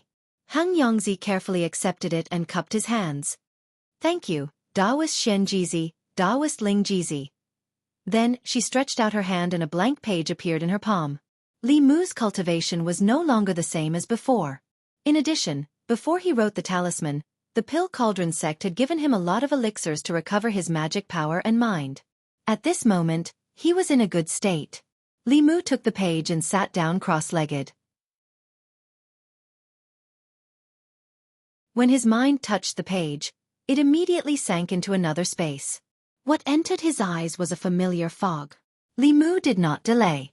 He closed his eyes and began to recite the clear heart mantra over and over again. He did not know how many times he recited it. When he opened his eyes, the fog in front of him had disappeared. In a desolate and broken world, there was scorched earth everywhere. Countless giant beasts were wreaking havoc on the ground. In the distance, countless figures stood in the air. Countless streams of light flew out from their hands. The streams of light streaked past Li Mu's eyes. He could vaguely see that there were round pills in the light. A pill flew into the middle of a few giant beasts and exploded. A black hole appeared at the spot where the pill exploded. The giant beasts were instantly sucked into the black hole and disappeared. A pill flew into the mouth of a giant beast. The giant beast roared and fell to the ground powerlessly. Soon it turned into stone. Some pills exploded, turning into flames that could not be extinguished. Some pills touched the giant beast and turned into blue ice. Li Mu had seen a similar scene in the Fulu school's Dao page. The difference was that those people could draw talismans in the air, but these humans used pills as weapons to attack these giant beasts. They would also throw some pills into their mouths. They seemed to be used to recover their spiritual power. A pill flew in from afar and passed through Li Mu's body. A piece of information suddenly appeared in Li Mu's mind. After realizing what this was, Li Mu reached out and grabbed another pill that flew in front of him. The pill passed through his palm and Li Mu grabbed nothing but air. However, a new piece of information appeared in his mind. The Pill Cauldron sect's Dao page was someone else's after all. There was only one chance to comprehend it. Li Mu flew into the crowd and touched the pills up close. Pieces of information about the Tao of alchemy flowed into Li Mu's mind. In the Tao Palace, Hung Yongzi instinctively sensed that something was wrong. He looked puzzled. Xian Jizi smiled and asked, "What's wrong, Daoist Hung Yongzi?" Hung Yongzi said, "Comprehending the Tao page requires a lot of mental energy. Daoist Ling Jizi's cultivation is not high, but he can persist for so long." Xian Jizi looked at him and said meaningfully, "Although my junior brother's cultivation is limited, his mental state is abnormally firm. Even I admire him." At a certain moment Li Mu, who was sitting cross-legged on the ground, suddenly opened his eyes. He stood up and returned the Tao page to Hung Yongzi. He said, "Thank you." Hung Yongzi put away the Tao page and asked, "How much did Daoist Ling Jizi comprehend?" Li Mu said humbly, "A little, a little."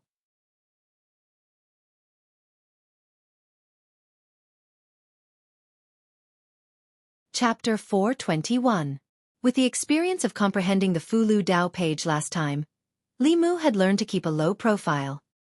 He had said that he was just going to take a look, but in the end, Li Mu had inherited everything that the Danding sect had inherited from the Tao page. What the Danding sect had not comprehended from the Tao page, Li Mu had also secretly learned. It was no exaggeration to say that the current him could already use his knowledge of alchemy to establish a second Danding sect. It was just that there was no need to do so. Hearing Li Mu say that he had only comprehended a little, Hung Yongzi was finally relieved. After all, the Tao page was an item of the sect's inheritance. If it were not for the fact that they had a favor to ask of the Fulu school this time, they definitely would not have taken the Tao page out to trade. Hung Yongzi put away the Tianji talisman and the Tao page and quickly left. Xian Jizi looked at Li Mu and asked, "Junior brother, how much have you comprehended from the Danding sect's inheritance?" Li Mu shrugged and said, "I can swear to the heavenly Tao that it really is only a little." Xian Jizi thought to himself that perhaps he was overthinking. It was already rare for him to have such talent in the Tao of talismans and the Tao of Tao. Wanting him to also have such high attainments in alchemy was a bit too much. At this time, Li Mu looked at Xian Jizi with shining eyes and asked, "Senior brother, can you borrow the Tao pages of the other 4 sects to take a look?" Xian Jizi shook his head and said, "I'm afraid not. If it's just the Danding sect, we can still use your interest in alchemy as an excuse. If we use the same excuse for all the other sects, it would seem that we have ulterior motives." Xian Jizi's words made sense. The Fulu school had its own Tao page. If they wanted to take it for free, they obviously had bad intentions. The various Daoist sects might think that the Fulu school had the ambition of swallowing up the 5 sections. Although all the sects had this idea, thinking and doing were 2 different things. In the next few days, Li Mu began to digest the knowledge of alchemy he had obtained from the Tao page. Cultivators generally believed that the function of pills was to gather the essence of spiritual objects in the world. After consuming it, it could increase one's magic power and heal injuries. However, this understanding was obviously narrow. From what Li Mu had seen, the cultivators of ancient times mostly used pills as weapons. Just like the Fulu school's Fulu, they could greatly increase one's battle prowess. Unfortunately, the Dan Cauldron sect did not pass down those powerful pill treasures. The Pill Cauldron school was very sincere. After letting Li Mu comprehend the Tao page, they also gave him an alchemy book and an alchemy furnace. The Book of Alchemy was not precious. It was an entry-level book in the world of cultivation. The 6 Daoist sects were very generous.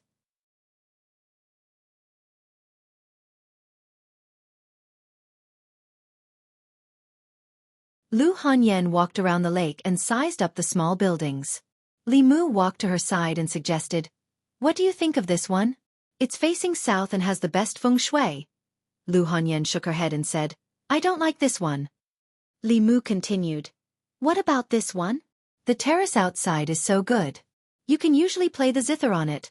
Lu Hanyan continued to shake her head and said, "It's mediocre and has no characteristics." When passing by another small building, Li Mu quickened his pace and glanced around. He thought to himself, "Please don't choose this one, please don't choose this one." Lu Hanyan stopped and pointed to an exquisite small building with a flower garden. She said, "This one."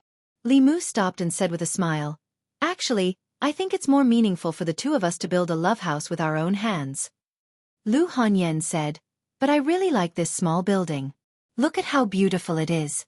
It's like a palace, and there's a small flower garden in front of it. Li Mu's throat moved. He said, "We can copy this small building and build an identical."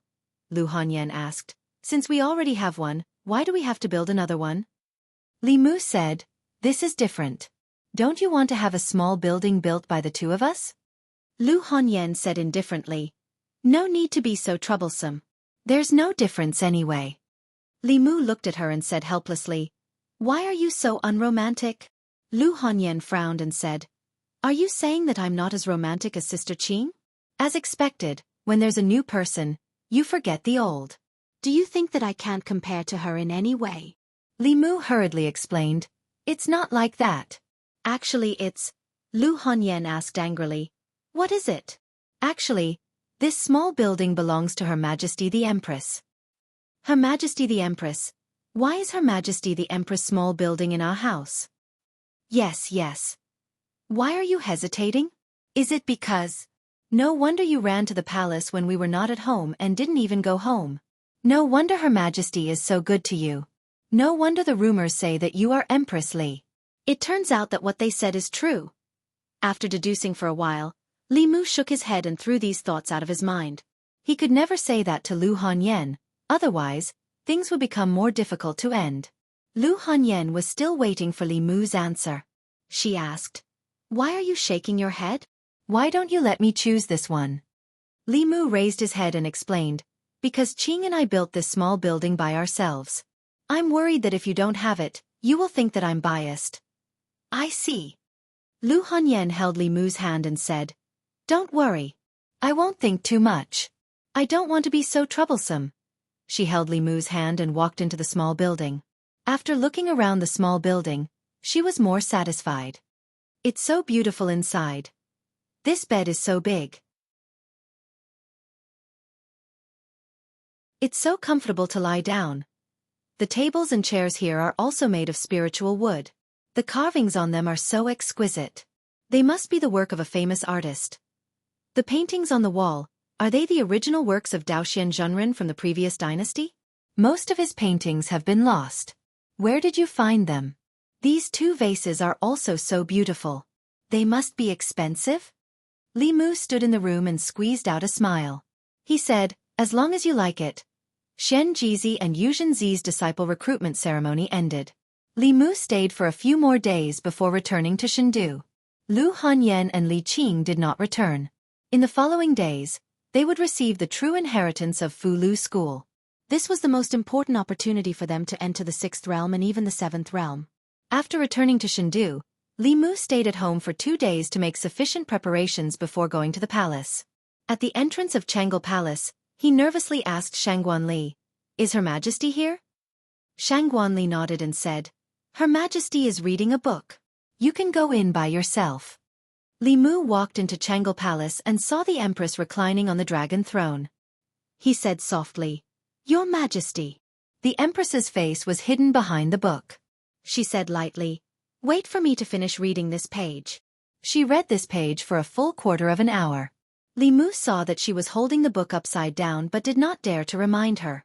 After a long time, she put down the book and stood up. She asked, "What's the result of the trip to Yingzhou?" Li Mu said, "I have successfully gained the trust of Corpse Sect and had them refine the 10 demonic corpses for me." The Empress asked, "Aren't you afraid that they will use them against you after they refine them?" Li Mu explained, "Don't worry, Your Majesty.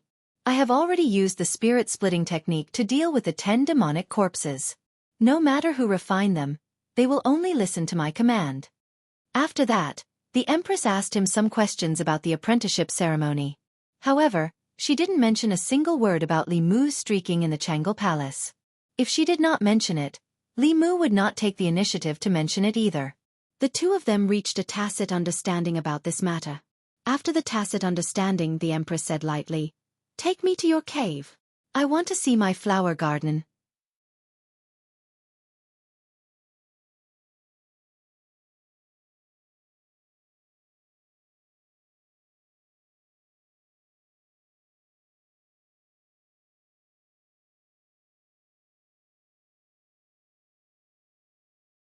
After a while, A crane twisted its neck and let out a crisp cry.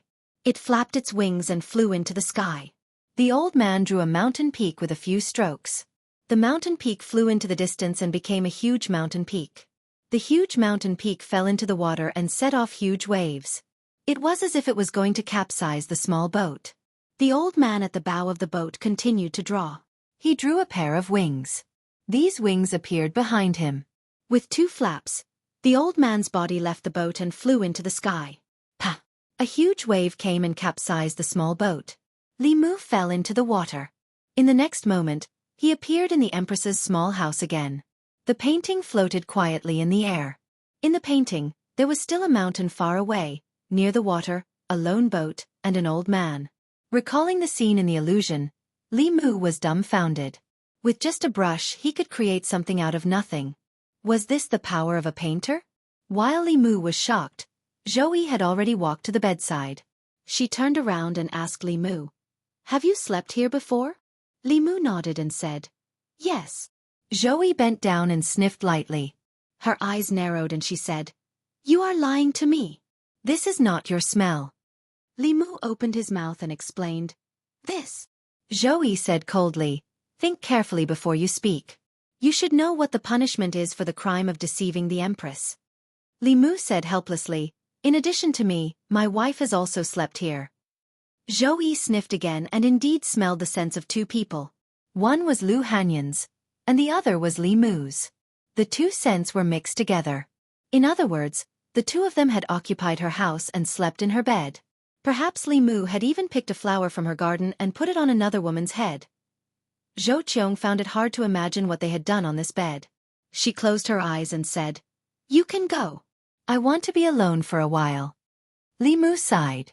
What should come finally came. He wanted to explain, but he did not know what to say. In the end, he could only cup his hands and say, "I will take my leave." As his voice fell, his figure disappeared in an instant. Zhou walked out of the small building, walked to the lakeside, and sat down with her hands on her knees. By the lakeside, a few fish swam around carefreely. When two of the fish swam in front of her, they suddenly stopped and then began to peck each other. Zhou was inexplicably angry. She picked up a stone and threw it into the water. Splash! The stone fell into the water and splashed. The two fish were startled and separated, swimming in different directions. Zhou coldly snorted, "Who asked you to kiss again?"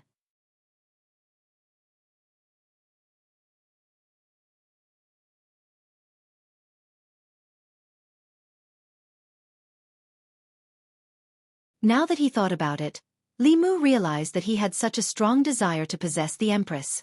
Of course, he didn't want to possess her body. He wanted to be loved by her. He didn't want to share the Empress's love with a second person. He didn't want a second person to be with her every day. He didn't want her to get hurt for a second person. She even sent her avatar and left the divine capital to save him. The Empress was so good to him, but he became arrogant and hurt the Empress. Thinking about it, it was too much.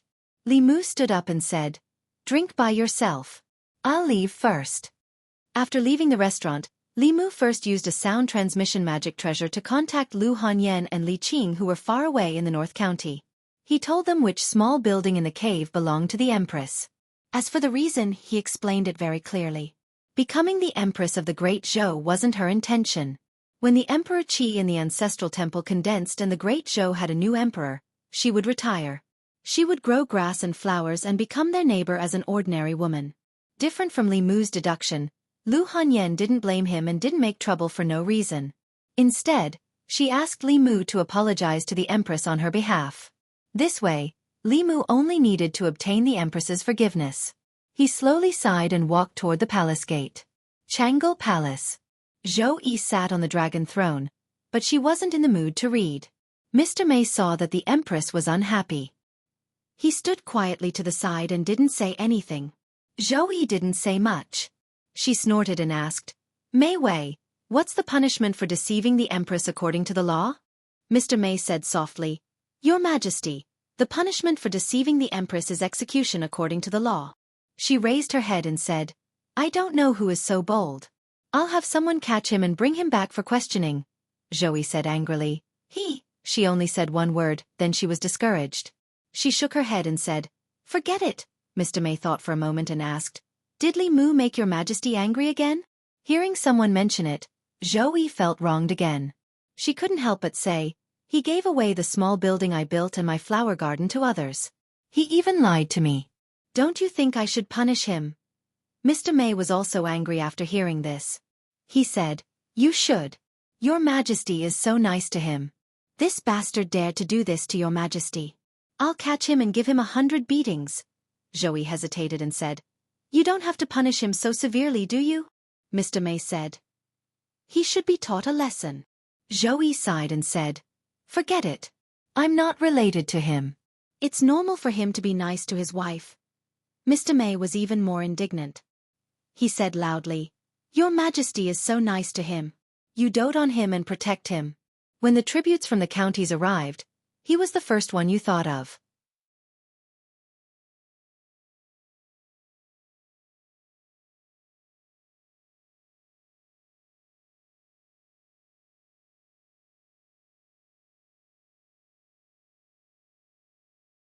This is the only painting left behind by Reverend Daoist. Later generations only guessed that perhaps the mystery of painting was hidden in this painting, but I didn't expect it to be true. Li Mu thought of those scenes and said with some shock, "With such a mysterious art of creating something from nothing, weren't the art cultivators back then invincible?" Zhou shook her head and said, "In the path of cultivation, who dares to say that they are invincible? Legalism cultivators can say that they are the law, but they are not invincible in the world. Every path has its strengths and weaknesses, and there is no true invincibility.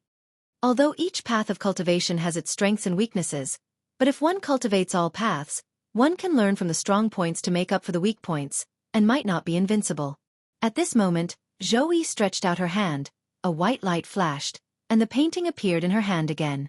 She handed the painting to Li Mu and said, "Since you can comprehend the inheritance of Reverend Daoist, this painting is for you, and you can slowly comprehend it." Li Mu took the painting and said, "Thank you, Your Majesty." An hour later, Li Mu walked out of the Changle Palace with the painting in his hand. "Stop." He had only taken 2 steps when Mr. May's voice came from behind him. Li Mu stopped, turned around and asked, "What's the matter?"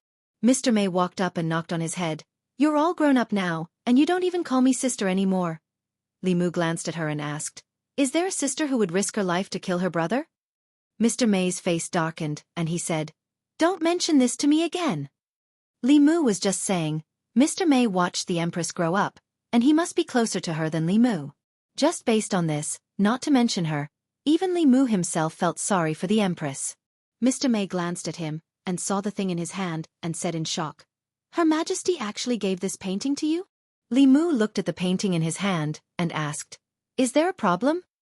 Mr. May's expression was complicated, and he said, "Her Majesty liked painting when she was young, and she admired the painter Reverend Daoist very much. This is the only authentic work of Reverend Daoist, and also Her Majesty's favorite painting, and it was the betrothal gift that the late emperor gave to the Zhou family." She was a little emotional and said, "Her Majesty actually gave her favorite thing to you." From the way the Empress purposely took this painting away from the small building, it was obvious that she really liked this painting, but she still gave it to him without hesitation. Li Mu was touched, and the guilt in his heart deepened. He walked aimlessly to the Luoyang Yamen, and Li Si saw him, and immediately said, "Next time you treat me to a drink, pay the bill first." Li Mu waved his hand and said, "This time I'm not here to treat you to a drink, I have a question to ask you."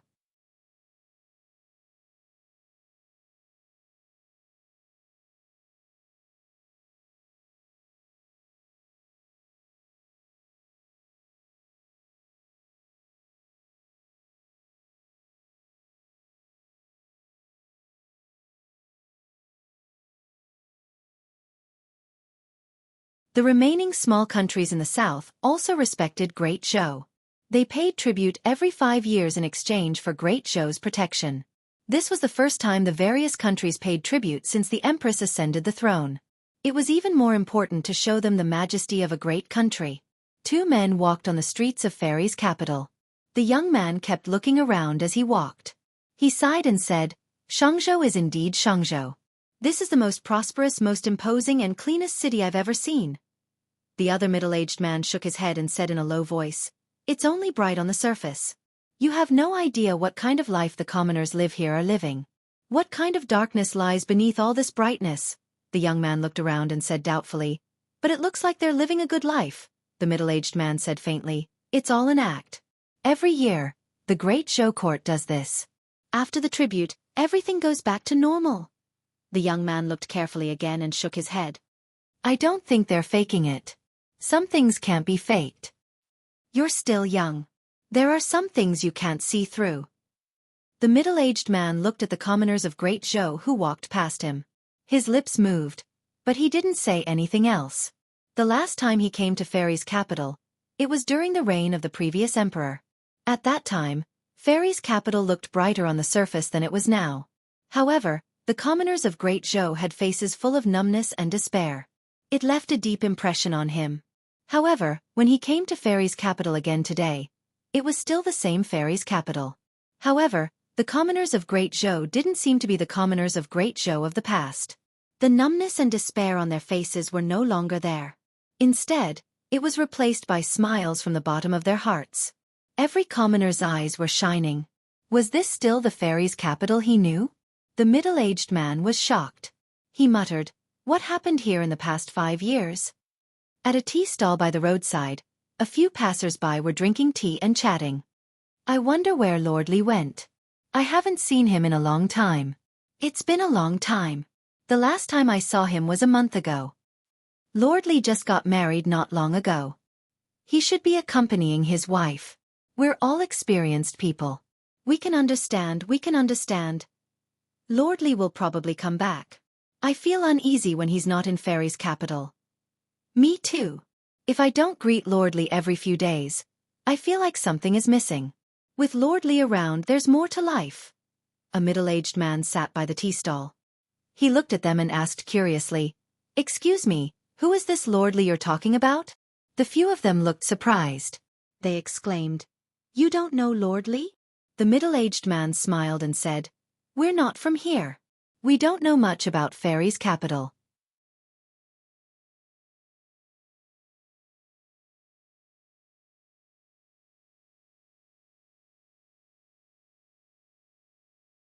Chapter 426. Li Mu was taken aback. The Empress could even predict this? He had a sudden thought. Reverend Daoist was known as the art saint. Among his authentic works, there should at least be a few that were buried with him. As long as they could find his tomb, they would be able to find his authentic works. As the Grand Elder of Corpse Sect, it was normal for him to lead Corpse Sect disciples to rob tombs. Moreover, to the Corpse Sect disciples, there was nothing deeper than robbing tombs together and fighting big dumplings together. In this 1 month, he had shortened the distance between him and the disciples of the Corpse Sect to a great extent, and had also completely gained their trust. However, finding the art saint's tomb was far more difficult than Li Mu had imagined. Reverend Daoist was an ancient from the previous dynasty. He had fallen more than 1,000 years ago. There were very few records about him.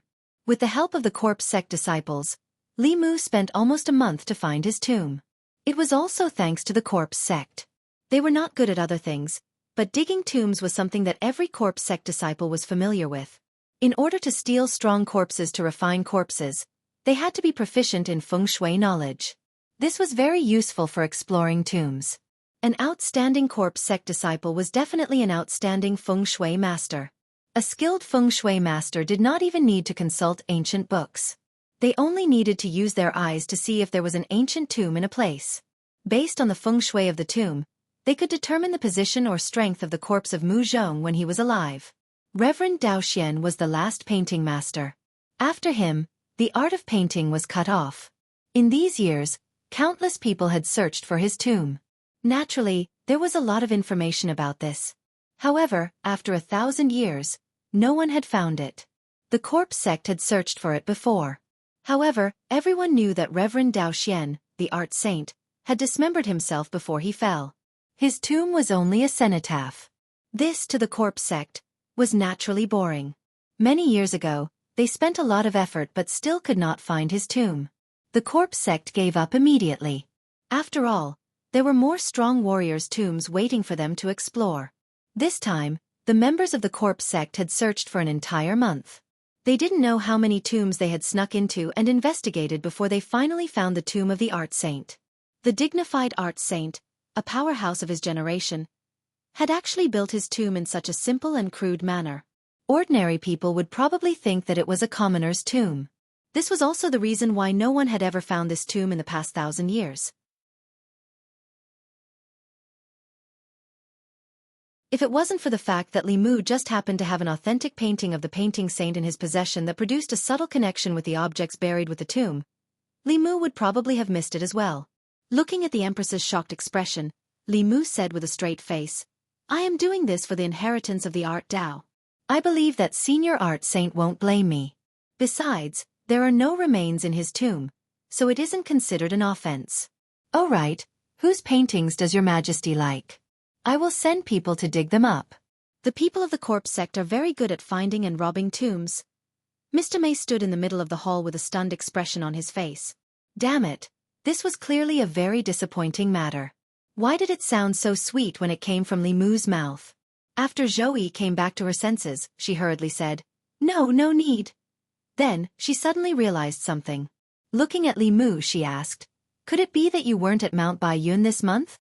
Li Mu still said with some trepidation, "The tomb of the art saint is not easy to find. It was just a coincidence that I almost wasted a month of effort. Fortunately, I managed to find it before your Majesty's birthday." Zoe was slightly delighted, but her expression was still dignified. She said, "The tomb is full of dangers. Have you forgotten what happened in the White Emperor's cave?" "Don't do such dangerous things in the future." Li Mu nodded repeatedly. "I will do as you command." Zoe said lightly, "Go to the back hall. Xiao Bai and Wan Wan have been thinking about you all day." Li Mu bowed and said, "I will take my leave now." When Li Mu turned and walked into the back hall, the solemnity on Zhou Yi's face disappeared. She admired the few authentic works of the art saint, and the corners of her mouth couldn't help but curl up slightly. Mr. May walked forward and explained, "Your Majesty, I didn't tell him Your Majesty's birthday. He must have heard about it from somewhere else. This rascal, he didn't care about court affairs for a month just to flatter Your Majesty. He is becoming more and more immature. No wonder people are talking about him behind his back." Zoe nodded deeply and said, "Keep an eye on him. Don't let him fool around anymore." Mr. May raised his head and looked at the Empress. Even his eyes were smiling. He could only say helplessly, "I know." In the back hall of Changle Palace, Li Mu hugged Xiao Bai and spun around. He gave Wan Wan the same treatment. Wan Wan hugged his arm and looked at him pitifully. She said, "Sir, next time wherever you go, can you bring us along?" If Li Mu was going to play, of course, he would bring them along. But this time, he was going to dig up graves. How could he bring two delicate little girls along? But looking at Wan Wan's eyes, he couldn't say no. He could only say, "Okay, I promise you. In the future, if I can bring you along, I will try my best." "I haven't seen you for a month. Let me check your cultivation first." Wan Wan raised her head and said proudly, "I am already at the 4th realm." Although Wan Wan's talent was average, she had the Empress's support and had endless cultivation resources. In addition, with the Empress's guidance, her cultivation had already reached the theurgy level at a young age. Because of Ling Tong, her strength was far beyond the theurgy level. If ordinary creation realm cultivators didn't pay attention, they would also be bewitched by her. Xiao Bai's talent wasn't low. Before Li Mu left, she had already advanced to the 5-tailed realm. In this month, her cultivation didn't improve at all. Firstly, she was like Li Mu. Her cultivation was forcefully raised. If she didn't accumulate enough, it would be very difficult for her cultivation to improve. Unless she encountered a great opportunity, it would be very difficult for her to improve in a short time. Under normal circumstances, the Fox clan needed decades to advance from the 5-tailed realm to the 6-tailed realm. And 99% of the 5-tailed foxes would never be able to cross this hurdle in their lifetime. Now, Xiao Bai wasn't just facing the problem of stagnation in her cultivation. She still lacked the cultivation method after the 5-tailed realm. Xiao Bai's grandmother only had the cultivation method of the Fox clan before the 5th realm. If she wasn't of the Fox clan, Li Mu, who had the Demon clan's heavenly book, could provide her with the cultivation method from the 5th realm to the 9th realm. However, The Fox clan's cultivation method was independent of the Demon clan. Li Mu couldn't provide her with any help. Li Mu wasn't the only one who couldn't. The Empress couldn't either. The Fox clan's cultivation method was only passed down to the Fox clan unless they found a fifth realm fox demon. Li Mu knew a fifth realm fox demon and she owed him a favor. In principle, Li Mu could ask for her favor and pave the way for Xiao Bai's cultivation. However, Phantom Princess was his enemy. It was very likely that he didn't ask for her favor and would end up losing his own life. Moreover, this wasn't a long-term solution.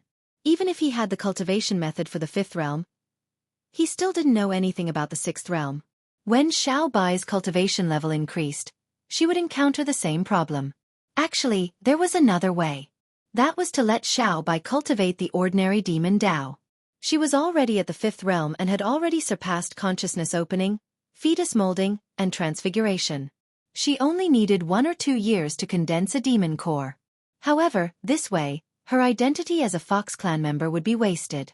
Even if her cultivation level increased, her mantissa wouldn't increase and she wouldn't have the Fox clan's talent.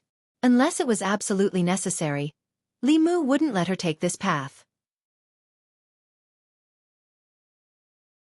If she could obtain the Fox clan's heavenly book from the Illusion Lord, Xiao Bai's cultivation would be smooth sailing. However, it wasn't easy to steal a treasure from a fox's mouth. He could only find another opportunity in the future. Li Mu stroked Xiao Bai's head and said, "Don't worry. I'll find the cultivation method for you after the fifth realm as soon as possible." After accompanying Xiao Bai and Wan Wan for a while, they went to play by themselves. Li Mu stayed in the room alone. He stretched out his hand and a brush appeared in his hand. This brush was found by Li Mu in the painting sage's cenotaph. This brush was identical to the brush used by the old man at the bow of the boat in the painting. It was likely an item belonging to the painting sage. However, Li Mu couldn't create something out of nothing with this brush. This meant that the profundity of this art lay in the caster and not the brush. This was a large part of the reason why the painting Dao was cut off. Be it the Buddhist Dao, the demonic Dao, or the ghost Dao, it was very easy to gain a rudimentary understanding of cultivation. All one needed to do was cultivate step by step. Therefore they were able to endure for so long. For artists and musicians, to gain a rudimentary understanding of their arts, one had to have superb artistic attainments. Just this alone was enough to keep most people at bay. Without anyone cultivating it, it wasn't surprising that the heritage was cut off. However, no matter how difficult this path was, Li Mu had to give it a try. The painting sage's divine power of painting in the void gave Li Mu a great deal of inspiration. The painting Dao could create something out of nothing. If he used the same method to draw talismans, wouldn't he be able to save talisman materials and condense talismans in the void? Li Mu thought about it carefully and felt that this idea was very feasible. If he wanted to cultivate the painting Dao, he had to start by learning how to draw. This was also the first time Li Mu realized that he didn't have any artistic talent. With his cultivation, he could control every muscle in his body, including his hands. However, drawing required more than just the control of the body. It was the same landscape painting, but Li Mu had imitated Dao Xian's authentic work. On the surface, there was not much difference between the two paintings, but when one compared them, one would have to wonder what exactly he had painted.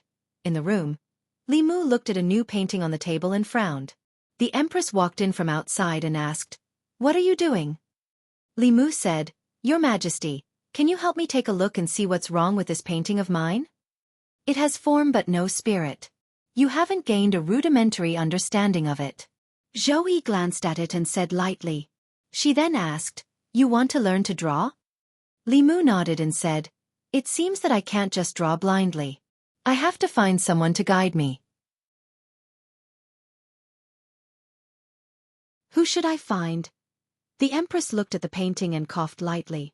Li Mu suddenly looked at the Empress, and his eyes lit up. He was really stupid. The person who could teach him how to draw was so close and so far away. He looked at the Empress and said, "The painting skills of the painters in the palace are definitely not bad. Can I have them teach me how to draw?"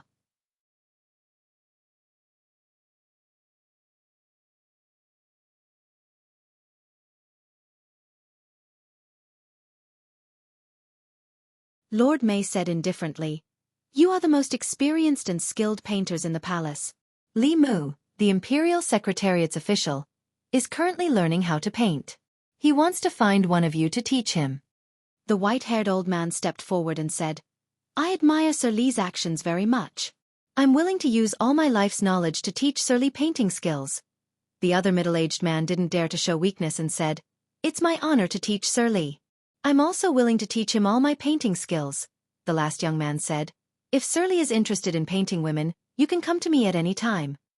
Mr. May glanced at them and asked, Your painting skills can't be easily taught to outsiders, so no one will teach him, understand? The old man was puzzled and asked, Why? The middle-aged man was surprised and said, Our master didn't set such a rule. The young man was puzzled and asked, Why is that? Mr. May said coldly, You don't have to ask why. If Li Mu asks, just say so. If anyone wants to teach him, they don't have to come tomorrow. The three men's expressions became serious and they immediately spoke. Yes, sir. Understood. Understood.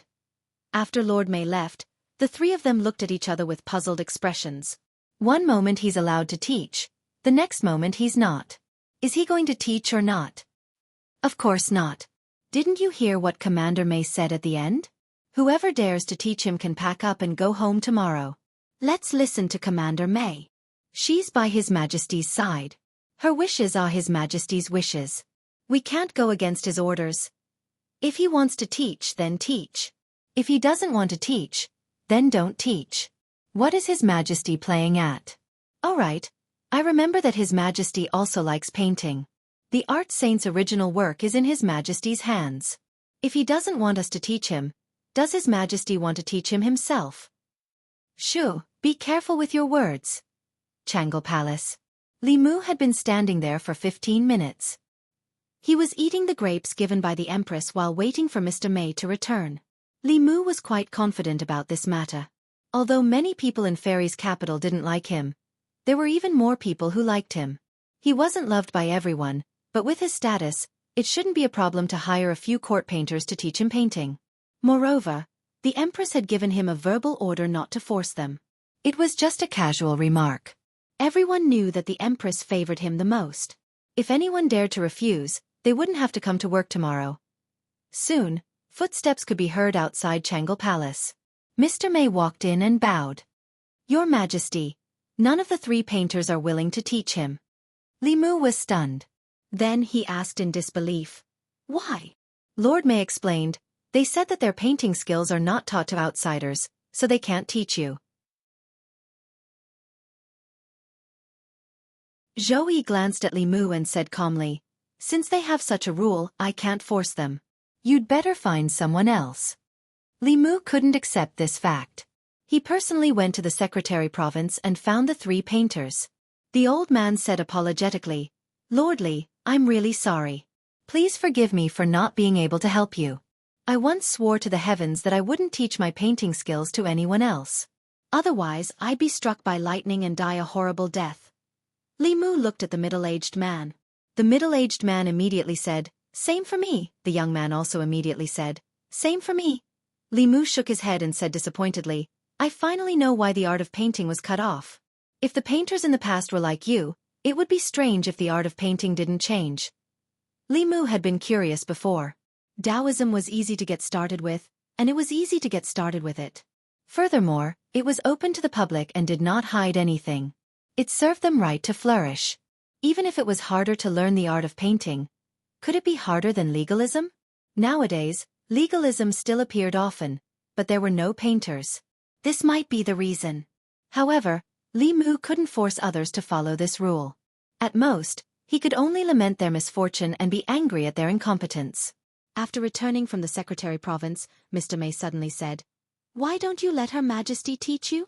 Li Mu was stunned. He asked, Does Her Majesty know how to paint? Mr. May rolled his eyes and said, Why do you think Her Majesty likes to collect the works of the art saint? Her Majesty has liked to paint since she was young. Her painting skills are comparable to the top painters in the palace. Li Mu knew that the Empress liked to play with flowers and plants. He had known her for so long, but he had never seen her paint. However, there was no need for Sir May to lie to him about such things. How could a person who didn't know anything about painting like a painting be his favorite thing? Moreover, when the Empress had commented on his painting, She had seemed to be quite professional. Li Mu sighed softly. He felt like he had searched for her thousands of times in the crowd, but when he looked back, she was in the dim light.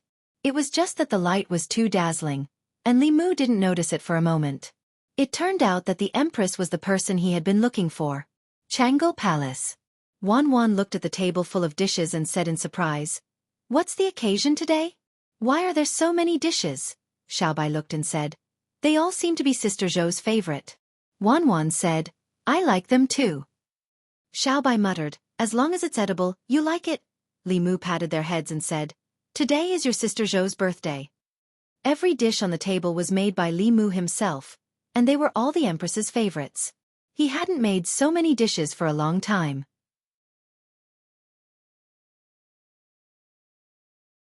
This time, he had to be more attentive since he had a favor to ask. After eating and drinking, the two lively girls went out to digest. Li Mu looked at the Empress and asked with a smile, "Are these dishes to your liking, Your Majesty?" Zhou nodded and said, "Yes, you are very considerate." Li Mu struck while the iron was hot and said, "Your Majesty, I have a presumptuous request." Zhou said indifferently, "What is it?" "Say it." Li Mu raised his head and said, "Mr. May said that Your Majesty's painting skills are unparalleled. I would like to ask Your Majesty to teach me how to paint." Zhou thought for a moment and said, "For the sake of these dishes, I agree. Mei Wei, prepare the brush and ink."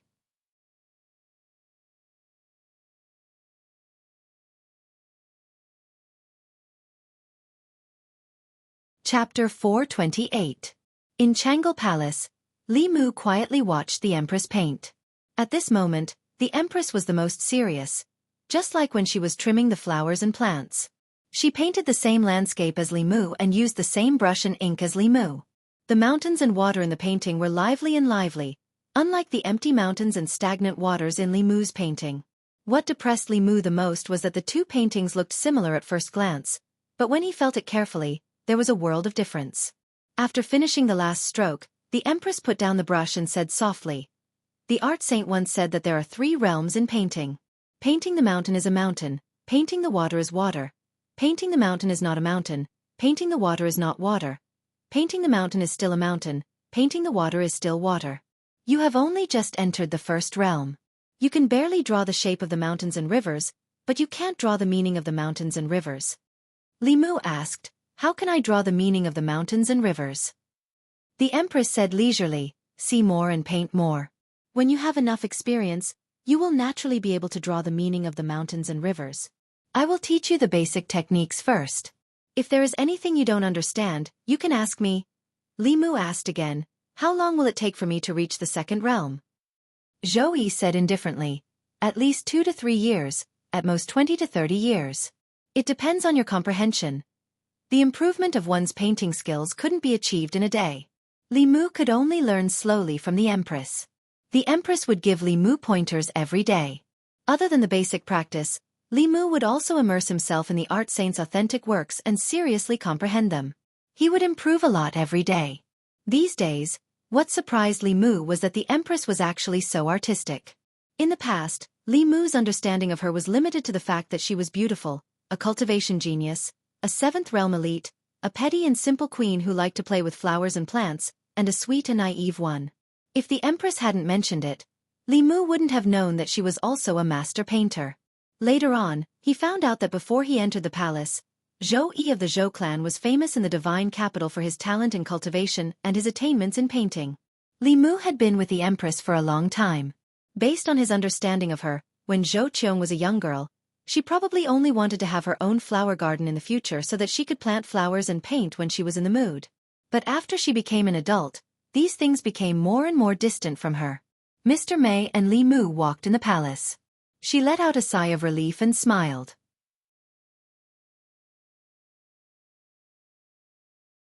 "Ever since you came to the palace, everything has changed.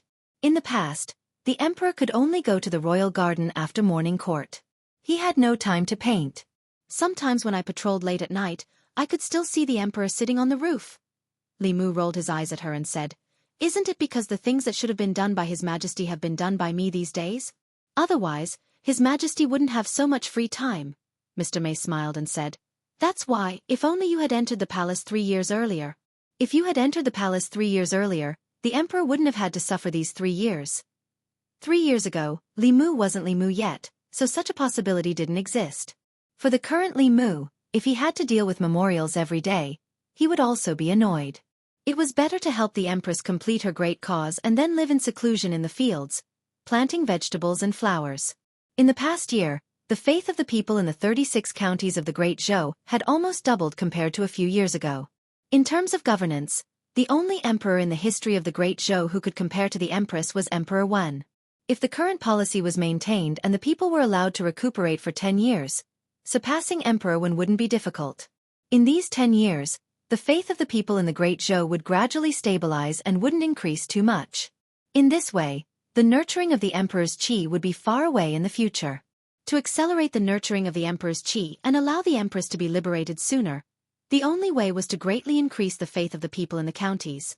Once the faith of the people had stabilized, internal factors alone wouldn't be able to stimulate the people. At this time, some external stimulation would be needed. For example, subduing the Yao Kingdom and the Ghost Realm, eliminating the Demon Sect, or unifying the Zhou province. These things could greatly stimulate the people of the Great Zhou and make their support for the empress reach a peak.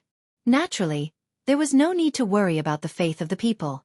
However, none of these things were easy to accomplish.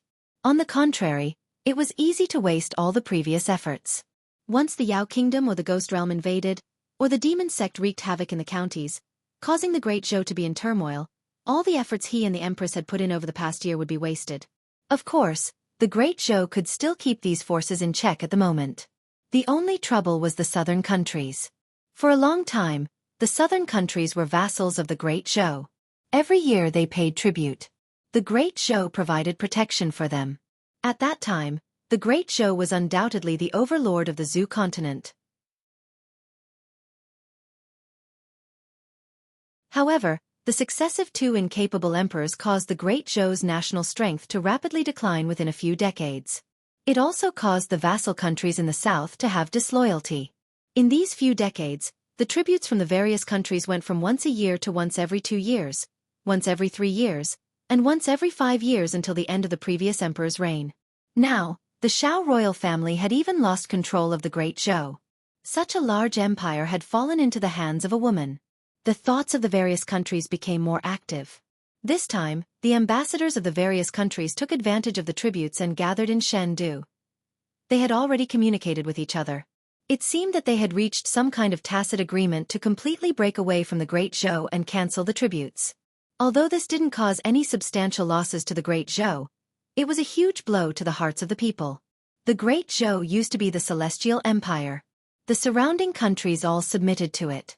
If the various countries broke away from the Great Zhou while the Empress was on the throne, it would be a great sin that the Empress couldn't make up for with any achievements.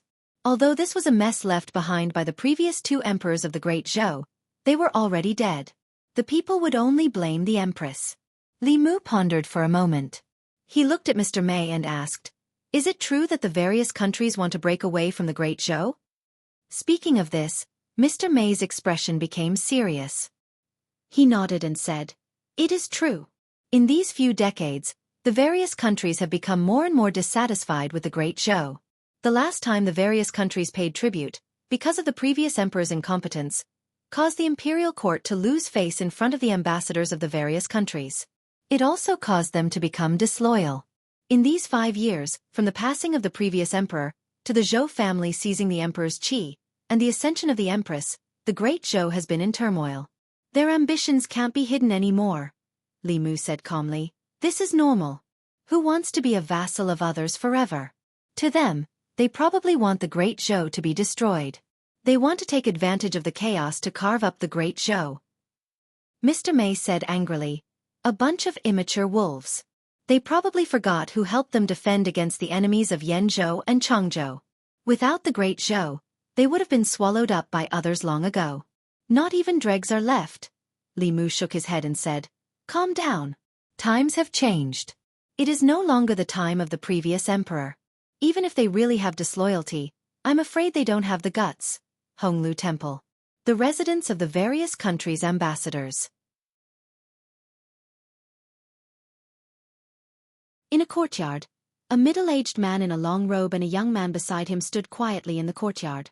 Their gazes were looking in the direction of the imperial palace. Their eyes shone with a golden light. At the end of their line of sight, a certain part of the sky was shining with golden light. It didn't take long for the golden light in their eyes to disappear. That part of the sky also returned to its original color. The young man asked doubtfully, "Didn't Sir say that the great Zhou's destiny has come to an end, and that the common people are disloyal to the court? Why is there still so much psychokinesis in the great Zhou ancestral temple?" The middle-aged man said in a deep voice, "The great Zhou of today is no longer the great Zhou of the past. I originally thought that the great Zhou replacing the Shao family was the last bit of destiny for the great Zhou. I didn't expect that in just 5 years, no, in just 1 year, the great Zhou would return to its 100-year-old peak," the young man asked. "Then do we still want to leave the great Zhou?" The middle-aged man said softly, "Let's wait and see first." A strange light flashed in his eyes. He said meaningfully, "Li Mu." A rueful look appeared in the young man's eyes. He said, "That Li Mu is truly formidable. He actually has the ability to change the destiny of a country. If my great Yong also had such a character, the national strength would definitely be even more prosperous. In 100 years, we might be able to unify the ancestral province." In the Changle Palace, the corners of Zhou Yi's mouth curled up. He said disdainfully, "In your dreams." Li Mu, who was in the middle of painting, raised his head. He asked doubtfully, "What did your Imperial Majesty just say?" Zhou Yi's expression returned to normal. He said, "Nothing. Continue painting. Don't get distracted."